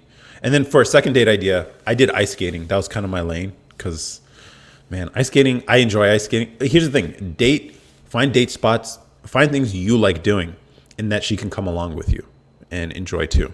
So it doesn't necessarily have to be a cheap date. It just has to be something you want to do. I would avoid like movies unless it's like the tail end of a date. And there's also this strategy called time traveling, where you take her to multiple venues. So this is cool, like in a walkable city or something. You guys can start off in a park, get like a drink from a vendor or something, just walk around. Then maybe you go to a museum, museums are great too, because you can just walk and talk, which is great. You move and you get to have dialogue and get to see if she's actually someone you actually want to spend significant amounts of time with. You get to learn a lot about people, and then also talk about art and all that stuff. And museums are often free or very cheap. And then you can throw in some other thing. Maybe you go to a small shop that's interesting, or a thrift store would be cool. If you make it like a sort of adventure, like who can come up with a crazy costume or come up with the weirdest item or something like that. Things don't have to be expensive, and just do things you enjoy. Because if you enjoy it, she gets to be a part of that experience, and you'll be more comfortable. For me, I enjoyed ice skating, and so I would take girls ice skating. I own my own skates, so for me it was easy, and I know how to skate. And then for them, the girls never know how to skate, or at least not well. So at that point, they're like falling all over the place, grabbing at me, obviously breaking the touch barrier, and after that, it's a fucking wrap. I swear to God, it's like once you find and then here's the thing. Once you find your system of dates and how to set up the dates and date spots, you can run through it, bro, again and again. You don't have to come up with a new one every time. Even with your script, when you're like chatting with a girl online, you come up with a script that works for you. It just fucking works, man. So it's about being more efficient with it. I feel like nerdy people aren't camping and fishing stuff, though. No, there are people. I know engineers. Engineers always have hobbies. Like either they're building something or they're doing something. Like I know people who like really fuck with that nature stuff. I like walking more, like I call it city hiking. I just like walking a lot, just on sidewalks and exploring cities by foot. That's kind of my thing. But there are nerds who like camping and stuff. What about for younger women? You think Starbucks is fine? Yeah, Starbucks is fine for a first date. I think anything more than, because you have to think about it. Like if you're meeting a girl from like online dating, or I would imagine even in person, like she doesn't know you that well. And so committing to like a dinner date or something where there's more commitment is sort of a harder ask. And think about it like a sales process. Like you're just looking for something light and easy, something small, a decision could be made. And in fact, you make the decision. So instead of asking her when is she free, you just say, like, let's meet up this day, time and place. Be very, and then yeah, and then she'll, if she's interested, she'll be down. And here's also a good signal. Like if you pick a daytime place, so usually it'd be like, hey, let's meet up Wednesday, 7 p.m. this Starbucks. You can give her the address. And if she's interested, but she can't make the time, she'll counter offer. It's like, oh, I can't make it then. Could we do it this day? Could we do this day? And be like, okay, cool. She's interested. If she if she doesn't give you any confirmation that she is, then you know she's not interested and you just move on to the next girl. Stop wasting your time with her. Like a lot of girls will waste your fucking time if you let them. So just don't. Like only fuck with the girls who want to fuck with you. It really is that simple. Now, there are certain things you could do to increase the pool of girls who want to fuck with you, but in general, like why bother to meet people who aren't like, you're not going to convince. I guess you could, but I don't think it's even worth the effort. I feel like Starbucks can be awkward. Like, what else would you do after you finish your drink? I use the first date as a screening process, and a second date is a whole separate thing. I don't even bother on the first date to like make a move or anything like that. The first date is to figure out if she's crazy or not. First date is to figure out if she looks like her pictures, or at least close to her pictures. That's the way I've always treated it. Now, if you pick a Starbucks where there's other things around, like a bookstore or like a thrift shop or maybe a city or like a small area where you can walk around, then you guys can go and walk. It's like, hey, you want to go for a walk? I don't like sitting down too much, and you just go for a walk and just observe things and see how she is. Or if there's a museum, I have done the museum thing before. It's like, let's go to a museum. It's right here. It's like within walking distance or something. If you really want to take it. But I think the first date, my strategy has always been like, it's screening. You're just screening each other. Do you believe this is our seventh advanced civilization? I don't know. I've heard that theory about like that stuff, so I haven't looked that deep into it. Do you believe it to be true? Cartoon Man, what's up, man? Greetings, my name is Brian. I draw caricatures of people. Please check me out. Could you draw a caricature of me? I'll repost it. What if you're trying to hit the first night? LMAO. That can happen. That can happen. I mean, like, she has to be comfortable enough with you. That's the thing. So that requires time usually, or she just has to be interested in that. So that's the dichotomy there you have to be looking for. Like if she's interested in that and she just wants to get laid, like I've noticed women are honest. Women are honest. And they're like, hey, you want to meet up? And just fucking go. That happens. If you're trying to smash on the first date, she has to be very comfortable with you. And that's where, yeah, you do have to time travel her. So you might start with tea, then maybe go to some other venue, then maybe go to a bar after. And then hopefully all this stuff is near some place you can take her, maybe your place. Or here's the interesting thing. What people do to get her comfortable with your place before you invite her up. It's like maybe you guys will go get a cup of tea as a first date beginning and be like, yo, I have this cool place we can go. It's within walking distance, but I have to stop by my apartment real quick. Do you mind? I gotta like pick up something, whatever. And then you invite her up and into the apartment. She gets a taste of the space before you even invite her later on that night. And so she gets at least some sort of comfort in the space because she's familiar with it. And then he's like, all right, I got everything I need. Let's go. And then you guys go have fun. Obviously, be yourself. Well, I don't know. Be yourself. Basically, just like enjoy yourself. Have a good time. And then go to multiple venues. And then by the end of the night, you'd be like, hey, you know what? I really enjoyed time with you. Hey, you wanna go upstairs and watch something? I found this really cool documentary, and I think you might be interested in it too. And then fucking do your thing, bro. I don't know. Yeah, I don't know about being yourself. Girls can be themselves. Men, not really. You don't want to tell her about all your weird stuff just yet on a first date. I don't think. Yeah, I don't know about being yourself. Unless yourself is cool as fuck. Maybe don't. Here's the thing. I don't mind. I don't mind. How much, sir? What do you mean? How much? Is this? I don't know. Like, uh, and here's the thing: get practice, bro. Just get practice. This is where I think online dating is really useful, especially for dudes. Like, you're gonna fumble a lot if you don't have a lot of practice. How much do you owe for the game? It's on the house, bro. It's on the fucking house, Manny. Enjoy. I like to give free game out here, guys. Free Riz. Use it. And then report back how it went. Here's the thing. There was a woman on a stream last week who was talking about, yo, online dating, it's weird, blah, blah, blah. And I don't know how, like, the guys I want aren't actually setting up the date. And I had to explain to her, like, look, nerdy guys probably don't know all this stuff. And they are timid. They're shy. Especially for you, Goat Horn. This is the type of guy you're looking for. You're going to have to take more of a active approach for you specifically. Because the guys you're attracting, you want, aren't the type of people who would go and do all this stuff. So so I explained to the woman, like, you're going to have to set up a date. Unfortunately, I know you're not going to like it, but if you guys are vibing via text, eventually you're going to want to meet up and you want the date to happen. So just be honest with them. Just be like, hey, how about we meet up over Starbucks? You can use the Starbucks thing for yourself too. And you can use the Starbucks thing for yourself and just give a daytime place. And if the text exchange is working, he's going to be so down. And she got the date. She actually got the date. And she messaged me. It's like, I took your advice and I got the date. I was like, fucking perfect. Exactly. A woman who wants to win.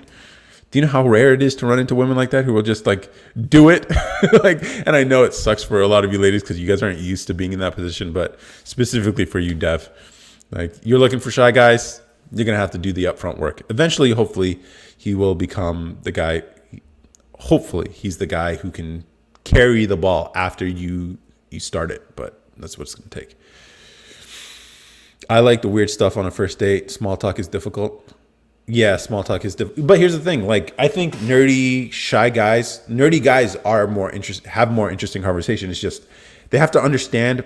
All right, nerdy guys. Look, I get it. Social interaction's kind of tough because you have all these interesting things that you can talk about, which when a girl's into you and you guys are on the same page about like your weirdness, she will love listening to all the stuff that you have to say.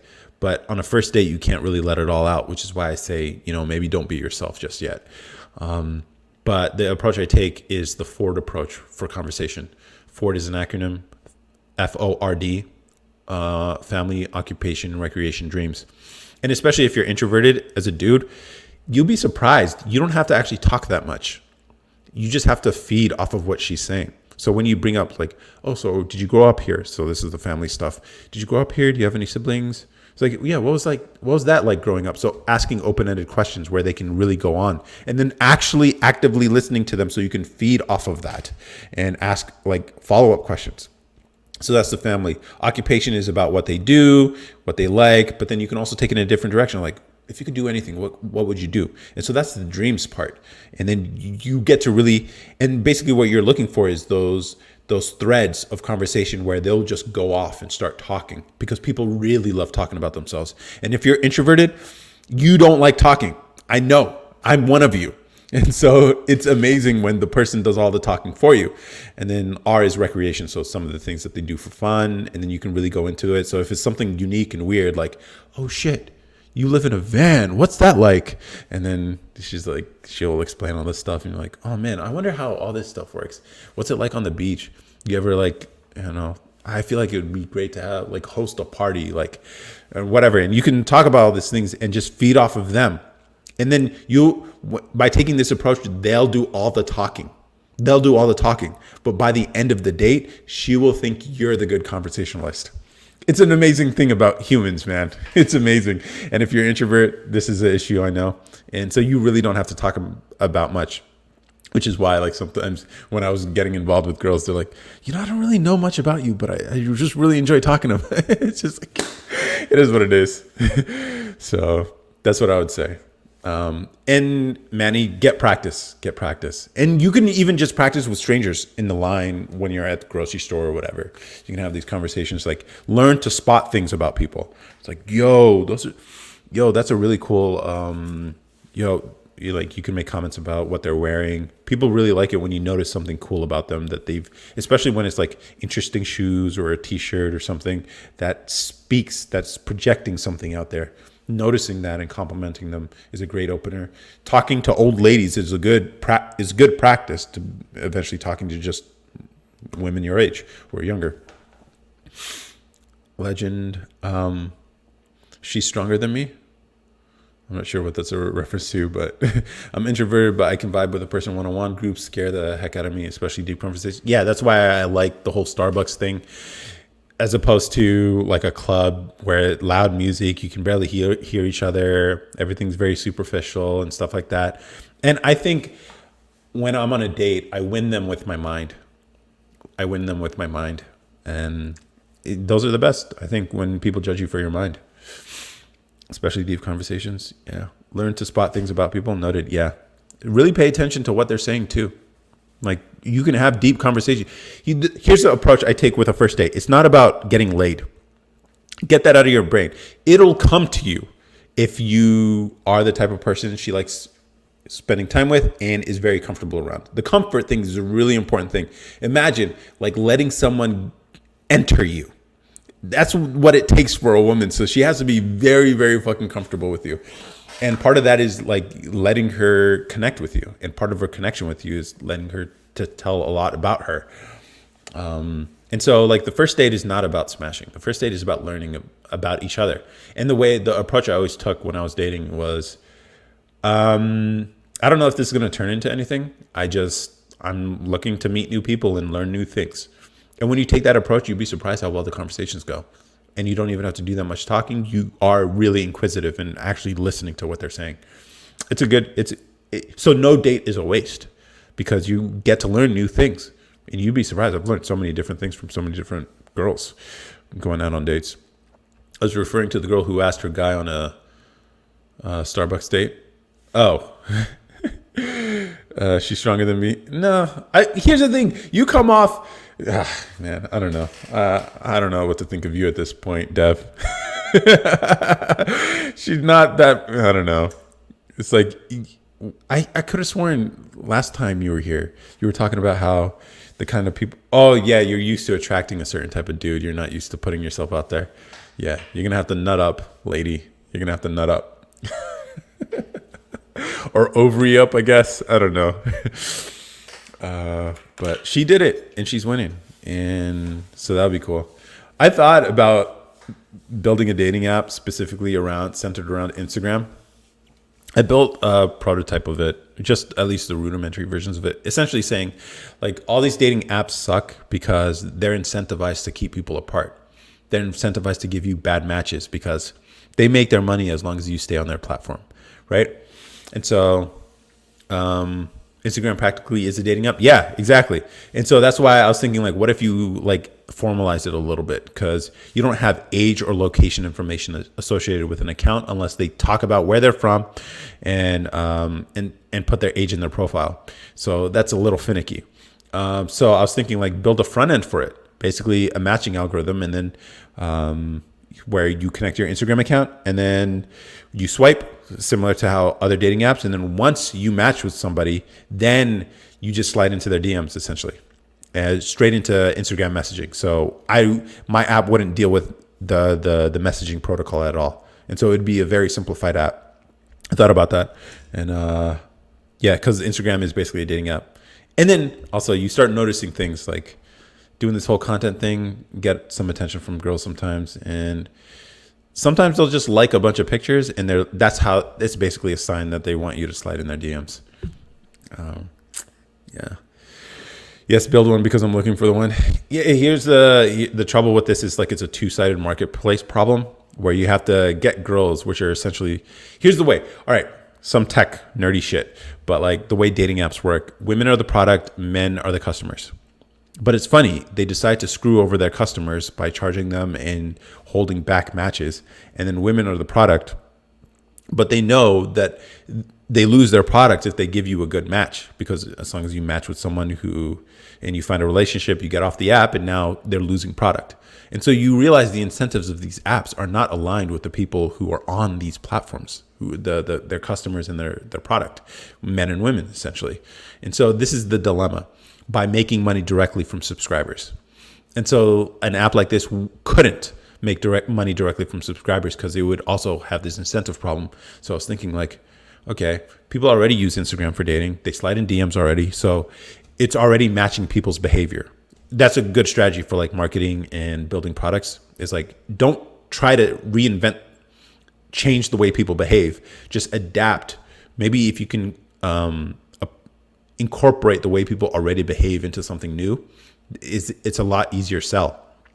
And then also some of the benefits is like adding location and age information, which doesn't exist on Instagram.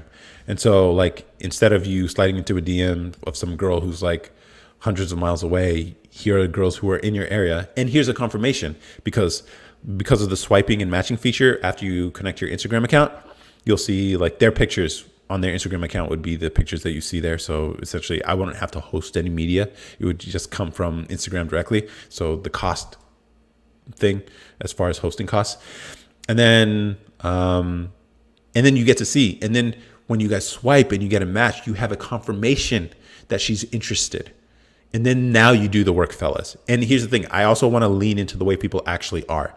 I know, Dev, it's hard for girls to approach and make the first move. You guys are definitely afraid of rejection. I get it. I don't expect women to change, but I think it's a lot easier to convince dudes to make the first move and slide in the DMs, especially when you have a confirmation that she's interested. So you can actually bring people together. And then I think the way this app would make money is by helping guys. So things like, your pictures suck, bro. Here are some photographers in your local area who can fix your pictures. Here's your confidence sucks.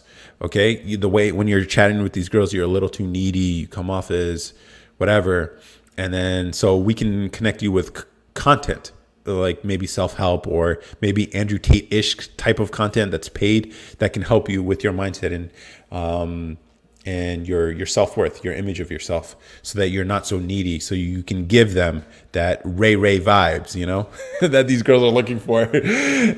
Solve the problems that men experience on the dating side, and that's what you sell. Improving your customers to the point that they can actually get these dates. And I think this aligns with the app with the incentives of the people on the platform. And so I think that'd be cool. And so this is an idea I've been experimenting, but it's a tough problem because it's a two-sided marketplace. You got to get the girls and the guys, and you can't have either without one being already there. And so that's a tough problem, and I can't do it by myself. I know that at this point, but it'd be cool. Like if I build up Table Moments large enough, the audience, you guys would be the people who get to use this. And you guys would be matching and interacting with other people who are like-minded, who fuck with this kind of content, which I think, as we talked about earlier, might be a cool thing for you guys. So big plans, guys. Big plans. It's a lot. I know.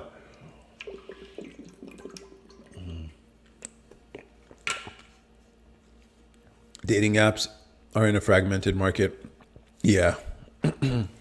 And then building off of Instagram. So I don't like the infrastructure costs that come with dating apps, and you see a lot of dating apps failing right now, unfortunately, or at least the decline, at least in sentiment. It's like, what if you could just build the front end and just deal with how people actually are? Pookie and Riri is a derogatory term used to describe degenerate black men. LOL, we don't want to meet Pookie and Riri. No, but what if it's nerdy Pookie and Riri? So they give you the vibes and the energy of that struggle love, but with the stability of a well-paying software engineering job. You get the best of both worlds. That's what I'm offering you, Dev. Do not sabotage your own win. This is also something you got to worry about, fellas, sometimes. Yes, like someone said this once. It's like, sometimes you have to drag women to happiness kicking and screaming. And women are so fucking weird like that. But it is what it is. It's like, I want a guy who's loving and tender, and it's like, no, you want a guy who's a little edgy. who will tell you, who put you in your place every now and then when you're acting a fool, who will just put you over his shoulder and drag you to the bedroom kind of shit. They need that, guys. They need that. And you could be that. Or like even another thing you could sell to guys is a gym membership. Like you can do affiliate programs with gyms to like fix their bodies and so they can be more muscular and attract women on a physical level too, which is important, by the way. Yeah, women like to pretend they're not superficial. They are. To a point, they are. And so having that stature, having that size is useful. It makes them feel safe. Man, hoflation is higher than inflation. I don't know. I think like introverted girls have a hard time understanding this because they ain't getting any play. The party girls get plenty of attention. The Instagram thotties, they get plenty of attention. But the quiet, reserved girls, they're struggling out here, guys. They are. Like Dev admitted here herself, I'm not going to say it, but like dry spell's real, guys. Yo, I've met enough women who have gone on, especially like when COVID happened. Yo, some of these girls are on some extreme dry spells, man. Obviously, largely motivated by choice, because if they really just wanted to get some action, they could. But they are selective about their action, and they're looking for the right type of action, and they don't want to just, they want it something a little more. So, man, some of these dry spells these girls have gone through, man, I don't know how the fuck they did it. They've probably been doing some shit freaky on their own solo stuff. I wouldn't be surprised. You'll be surprised. Some of these introverted girls are kind of freaky, bro. They're fun. They're fun. Exactly. I don't even think about it anymore. Until you, yeah, I know. Yeah, which is a nice feature I guess women have. They can just turn it off. It can just be turned off eventually. But then when the right guy enters your life and he's giving it to you right, it's just, it comes flooding back apparently. So good for you. But yeah. Yeah. No, I believe her when she says she doesn't think about it anymore. Women can do that. Women can do that. But it is what it is. So guys, I think this is the lane. Here's the thing. All these apps are like centered around social people, big cities, all that stuff. It's like, who cares about the small market niche people, you know? And maybe the numbers aren't there to support it. But like, what is the ratio of introverted men to women? You know? I think there's a lot more guys who think they're introverted when really they're just a little too fearful of the world. But there are women out here like who are quiet, who keep to themselves. Why am I catching strays? I don't know. Is it strays? I feel like they're directed, kind of. Nah, I only rib you because you're a fan. We sort of play the dozens here, but at the same time, I know you could take it. Black women are strong, right? They're strong, guys. They can take it. They can take it real good.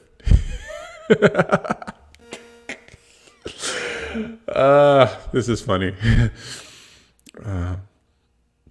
So it's all good. But even this, like, you don't have to be polite to a girl. You can make jokes. I heard someone describe it like the flirting is essentially just talking to girls like she's your kid sister, not taking her seriously and being playful and joking and yeah, maybe teasing her a little bit. That's all flirting is. So where did the other women go? Maybe I offended them or it's kind of late. Got much love for black queens. Yeah, you got to get that kind of phrases out of your vocabulary, bro. Brother, hey, Reefus.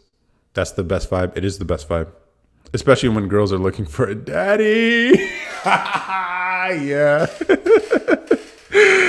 What was the best part of your day? I took a really good nap. That was a really good nap. I wish I had some taco seasoning for my turkey burgers today, but hey, put some Gouda on there, which is really good. I might have to try this. What was that? The goat horn peppers though in the burgers. What's your daily routine like? It changes, switches up every now and then. A lot of usually like trying to edit a video or something and then working on whatever projects that are on top of mind. It's the simple things, brother. What's the worst part of your day? I don't know if I could talk about it. It's still tender. Still tender. I'll bring it up maybe on a later live stream. But yeah, I'm surprised how cheerful I am because it was a rough thing. It was rough. Whatever. I'm not going to talk about it right now. It's there's some things that should just stay private, you know. So it is what it is. Yeah. But thanks for asking, though. What about you? What's the best thing? What was the best thing about your day, and what's the worst thing? No, I'm good, dude. I'm good. Everything happens for a reason. So I'm good. Like, I'm probably gonna hit the gym after this anyway. So, yeah, I'm good. Are you Muslim? I was Muslim. I was Muslim. I've been reading a lot of the Bible lately, though. So, yeah. Why do you ask, though? Absolutely, brother. I can respect that. Sundays wouldn't be so good if it wasn't for rain. Okay. What am I now? Figuring. Yeah, I would say I'm figuring it out, but I've been definitely leaning heavily towards Christianity. The story of Jesus is an interesting one. The Bible's a really. I mean, the wording, the language is kind of hard to get used to, but there's a lot of wisdom in there. Have you gotten backlash from converting to Christianity? I haven't fully converted, but no, I haven't gotten any backlash. This is a cool thing. I am lucky enough to have parents, or at least my dad is very, he's not as dogmatic. He is a devout Muslim. My mom is too. And the rest of my family are Muslim too. We grew up Muslim, whatever. And I used to be extremely devout too. But as I've grown older, I've realized like maybe the teachings of Christianity more aligned with my personality and my view of the world.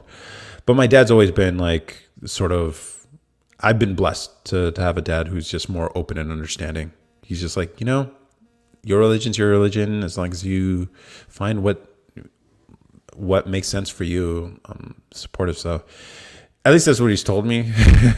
So we'll find out if I like walk into the house with a Jesus piece on, how he would feel.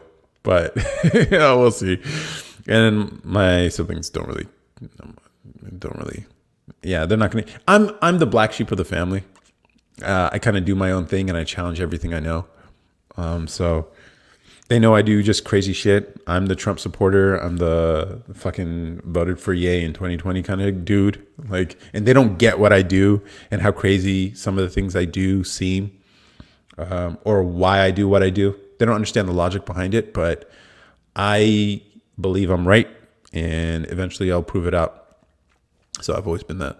Why did you leave Islam? I don't know. I just grew apart from it. I don't know if there's any specific thing, but I've just been learning more and more about Christianity, and it seems like it aligns way more with my worldview and the way I naturally am.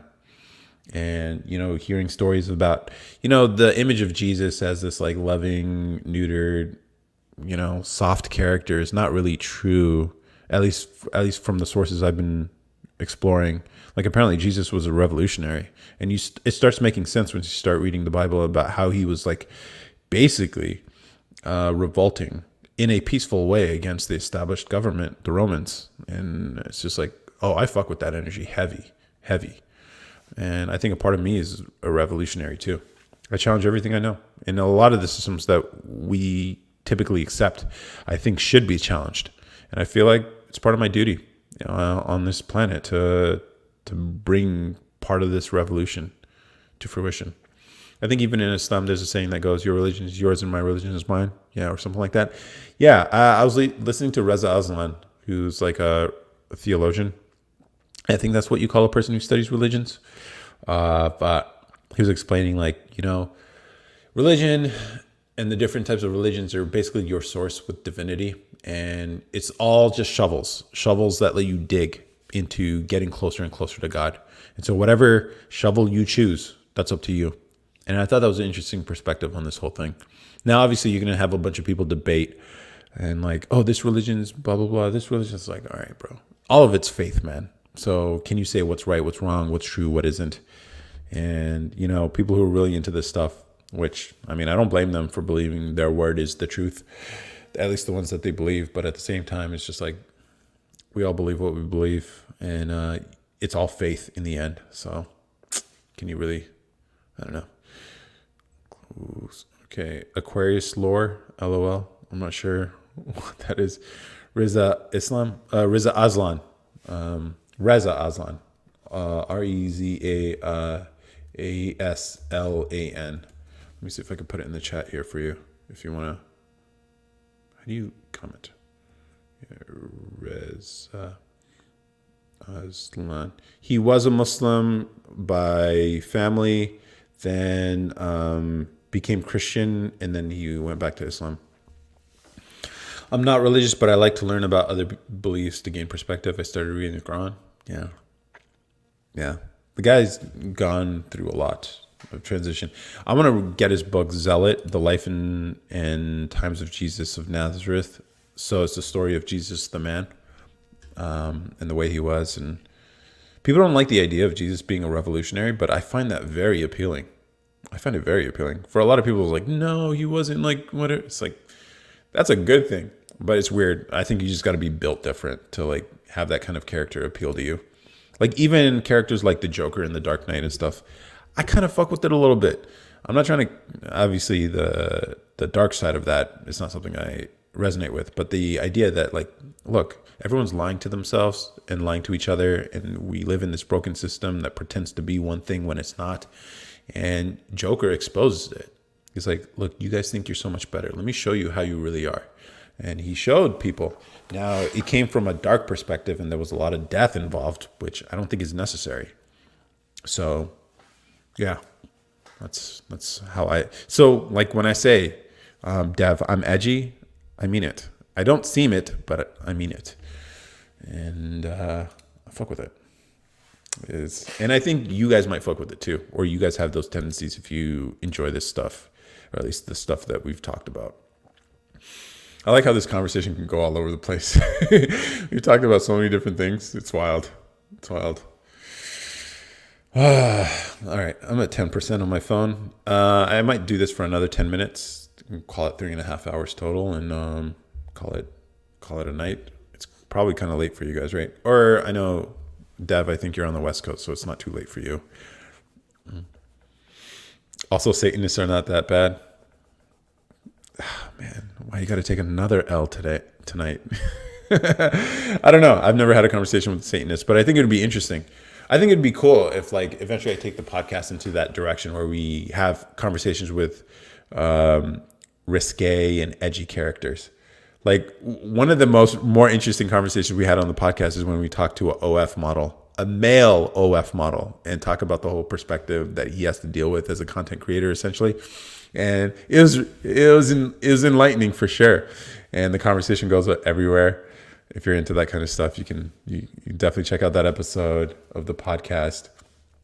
Table Moments podcast. It's with Kale. You can find it on any podcasting app. But I thought that was a fun conversation. And I also came up with this idea of like, I can't talk about it here, it would get banned, but it was a really good conversation. He's a dope dude. Yeah, that's interesting. Yeah, it is interesting. I don't know. Like that's why I like the audio version, but I feel like no one listens to it unless you promote the hell out of it. In which case it's like, man, I'm putting all this effort for audio that almost no one will listen to unless they push the hell out of it. That's why I've been focusing on these videos lately. But it'd be cool to eventually like figure out a way to sustainably monetize this so that I can do bigger projects, like inviting people into studio and we could talk about this stuff, and like maybe even like, hey, let's talk about van life. Let's talk about fucking software. Let's talk about this edgy shit. Let's talk to a Satanist this week, and whatever. And so it's like you realize a lot of these podcasts rely on the star power of their guests. They're like, oh, we got this person that everyone's talking about right now. We got Charleston White and all this whatever. It's like, what if you took the podcast in a different direction? What if you're like, hey, here's this person living a pretty interesting life that maybe you don't know much about, and let's go talk about it and see where the conversation goes. A lot like this live stream. And so you make it about what people do instead of who they are. Dude, I watched his stream. It's like 3 hours long with what's his name? Cam Newton. Whoa. The guy is on point in so many ways. It's worth watching. It's worth watching. Yeah, he's a free thinker. But he makes a lot of, apparently the dude, I can't verify any of the stuff that he said in the podcast with Cam Newton, with Funky Friday is what the podcast is called. I watched the stream on YouTube, or the podcast on YouTube, and man, all the points he was making, challenging Cam on like the black community and all that stuff. And apparently he has a history of like being a activist, and he tried that shit. Tried to do all the legislation and do it the right way that everyone imagines to like help build up the black community, and it didn't work. So he's like, fuck that, I'm gonna do it this way now. And now people fucking listen to him. And it's just crazy the way he explains it. I'm just like, yo. And the way he speaks, he can just go off, which I admire as someone who does like content like this and hosts a podcast. Like, it'd be dope if I can get to that point one day where I could just have a conversation like that with the people. But it's exhausting, I feel, for him. Yeah, it is exhausting. It's like you want to help, and he says it. It's like, I want to help my people, but you can't. Some people just cannot. I don't know. The way he explained it, it was just funny, and how passionate he is about this stuff and the experiences he's had, because he has a dark past, and it shaped his perspective on a lot of things. He knows how to garner attention, that's for sure. Yeah, like the clips, I think, don't do him justice. Like, obviously, they play their role effectively. A lot like Andrew Tate. Like, those clips are incendiary and they're triggering for a lot of people. The clips that make it around social media, and for good reason. Those are the things that are just hot. But when you listen to the long form, you realize there's a lot of nuance here. The guy has a lot of experience in things. And he is really about that shit. At least he comes off genuinely that he's really about trying to help the black experience in America. And in doing his best and making the sacrifices to make that happen. And then just realizing the way he was doing it wasn't working. So he took this new approach. There's a lot of wisdom in what he was saying. And I respect him a lot for that. So that's what I would say about Charleston White. I think it's worth listening to the Freaky Friday. And it's weird because like Cam's like challenging him on a lot of the stuff he believes, and then he gives it right back. He's like, what are you talking about? Like, apparently there was like some football coach who was at a HBCU who eventually left to go to like some white college or university. And he was like shitting on the guy, Charleston was. It's like, how are you going to do that? All the people who gave you the fame, the clout, they supported you. They made hashtag HBCU. And then you go and take a payday. And then now all these people in the HBCU system who are getting all this attention, now everyone ignores them just again. It's like, how do you do that? How do you do that to your own people? And he explains it really well. So that's, I was like, I didn't know much about the story, but I think he made a compelling case. So that's what I would say. All right. 3 more minutes. You guys got any last minute comments before Cam? I'll put it in the chat. CAM Newton. It's a Freaky Friday. He calls it a podcast. I think it should be on YouTube. Yeah, the full 3 hours is on YouTube. I wonder if they do clips or whatever, but they go in. It's like, it's crazy how quickly they get into the content real fast. And man, I was watching it last night. I was like, yo, I was trying to go to bed and I started listening. I'm like, holy shit, this guy's on it. I was like, yeah, thanks. This was a fun, good night. Yeah. And good luck out there with your van. Stay safe. Shout out to everybody in the chat here. Dev, appreciate you being here. Snoop Diggity Dog, Sexy Ice 2000, Galarian Brickin, The Devil, interesting. TYTY, Tiff, and RBay19. Appreciate all of you coming on. Yeah, we'll be doing this again next week. I always promise that I'll go on live more often, but I don't. So maybe I won't make the plans of doing it, and maybe it will happen more often. Maybe you'll see me on your For You page, live streaming on a day that isn't a Sunday, and maybe during the middle of the day or whatever. And feel free to stop in, and we'll continue having these random conversations that go anywhere. But with that, anyone have any last minute things? Anyone on YouTube, Twitch, which I'm also live streaming? I think the lighting is more on point today. I might have to do something with the filters here on TikTok, but the YouTube stream might actually look really good. Let me check. And then I have some video ideas that are sort of controversial, but I think would do really well. But we'll see. Yes, cool. Okay. 30 more seconds. 3 more seconds.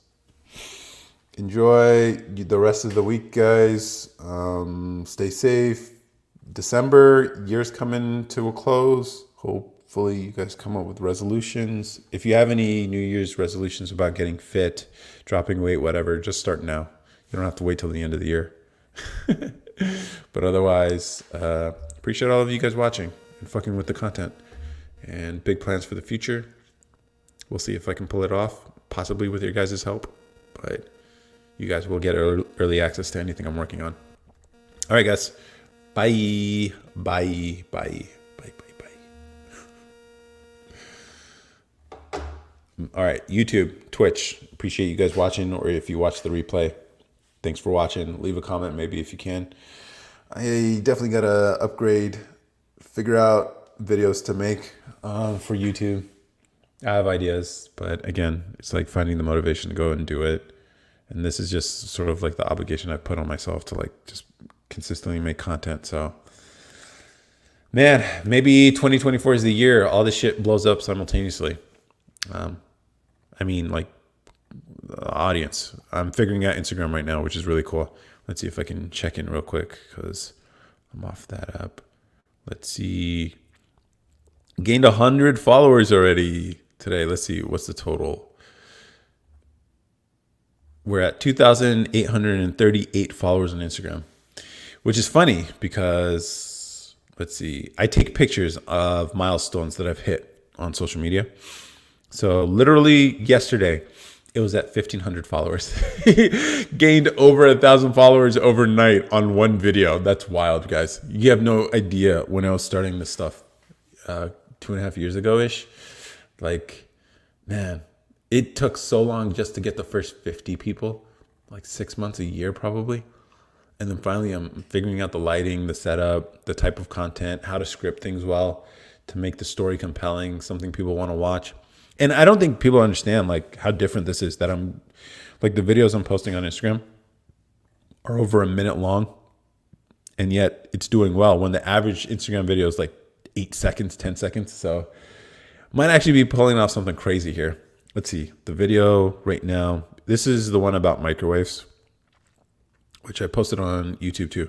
It's at 566,000 views. This one's probably going to get to 1 million if it's following the trend of the other one that got to 1 million. So yeah, maybe I'm figuring out Instagram, but like legit followers on merit, because you know a lot of people they buy followers specifically for Instagram because the clout means a lot. Having other people showing a large number there in the followers is always something that helps people give it a follow. It legitimizes the thing that you're working on. And I always believe like, if I'm going to do this, I'm going to do this the right way. I don't want to cheat. I don't want to cheat myself. I don't want to cheat the effort and use like fucking bots to make myself appear like this is something that it isn't. But actually getting it on merit, guys. People are following because they fuck with the content. Now, I know a lot of these people who are following based on this one video about microwaves are fair weather followers. I'm going to have to make some controversial videos just to like thin the herd, essentially. So I don't expect all these people to stay, but a big jump's a big jump. Like literally, let's see. When was the last time I took a screen grab of Instagram? Yeah, so last week it was at 1,000 followers. Now it's at 2,800. So in 1 week, it's jumped up over 180%. Let's see some of my older ones. Let's see if I can find one real quick. But I don't know. These milestones are important just to remember like what the come up was like. Because I want to remember like when people ask me, oh, what was it like doing all this stuff, whatever. Just like, here's what it looked like. And people underestimate what the ramp up would be. So it starts from basically zero, lots of L's, lots of no progress. And then all of a sudden, like it shoots up. Like January 15th had 5,000 followers on TikTok. And I thought that was a crazy milestone because before that, it was like 800, 700. And now it's at 62,000 on TikTok. It's wild, guys. It's wild how all this can happen. All of a sudden, it feels like, but that's just the nature of it. And man, I wish I had taken an earlier screen grab of Instagram. That would have been really cool to have that picture and then be able to show like how it started and how it's going. Man, I wish I grabbed, dude, maybe it's on my old phone, but it would be cool to just show that. It's like, here's how it started and now here's how it's going. But whatever, it is what it is. I'm still learning. And if you have any questions, feel free to leave it in the comment section. If you get this far into the live stream, which I know a lot of you might not be watching, and eventually one day people are going to be able to go to these streams and cut this up and do some Andrew Tate shit and just like post it everywhere. That would be really cool. I have thousands of hours of my face, or at least at that. It's got to be hundreds of hours of my face out here. So we'll see what happens. But appreciate you guys watching. If you watch the replay, ideas come in. I'm not going to make any promises anymore because honestly, I kind of got to be motivated to do it. But otherwise, appreciate all the support so far. We're still early, but I think we can turn this into something interesting that could be useful for you, but then also for me and anyone who wants to be a part of this movement. Maybe that's interesting. And then also update on the wallets. Like I have a video on, like I'm working on this one right here. Let me do that. Cool. Got even like a logo here too. So it's cool. I'm working on this wallet in new design. So coming soon. Maybe I'll make a video about that as a update video for the Clear Wallet project. But I've sold a few of those too. So, all right, I'm gonna call it quits. Bye everyone. Bye Twitch. Bye YouTube. Bye.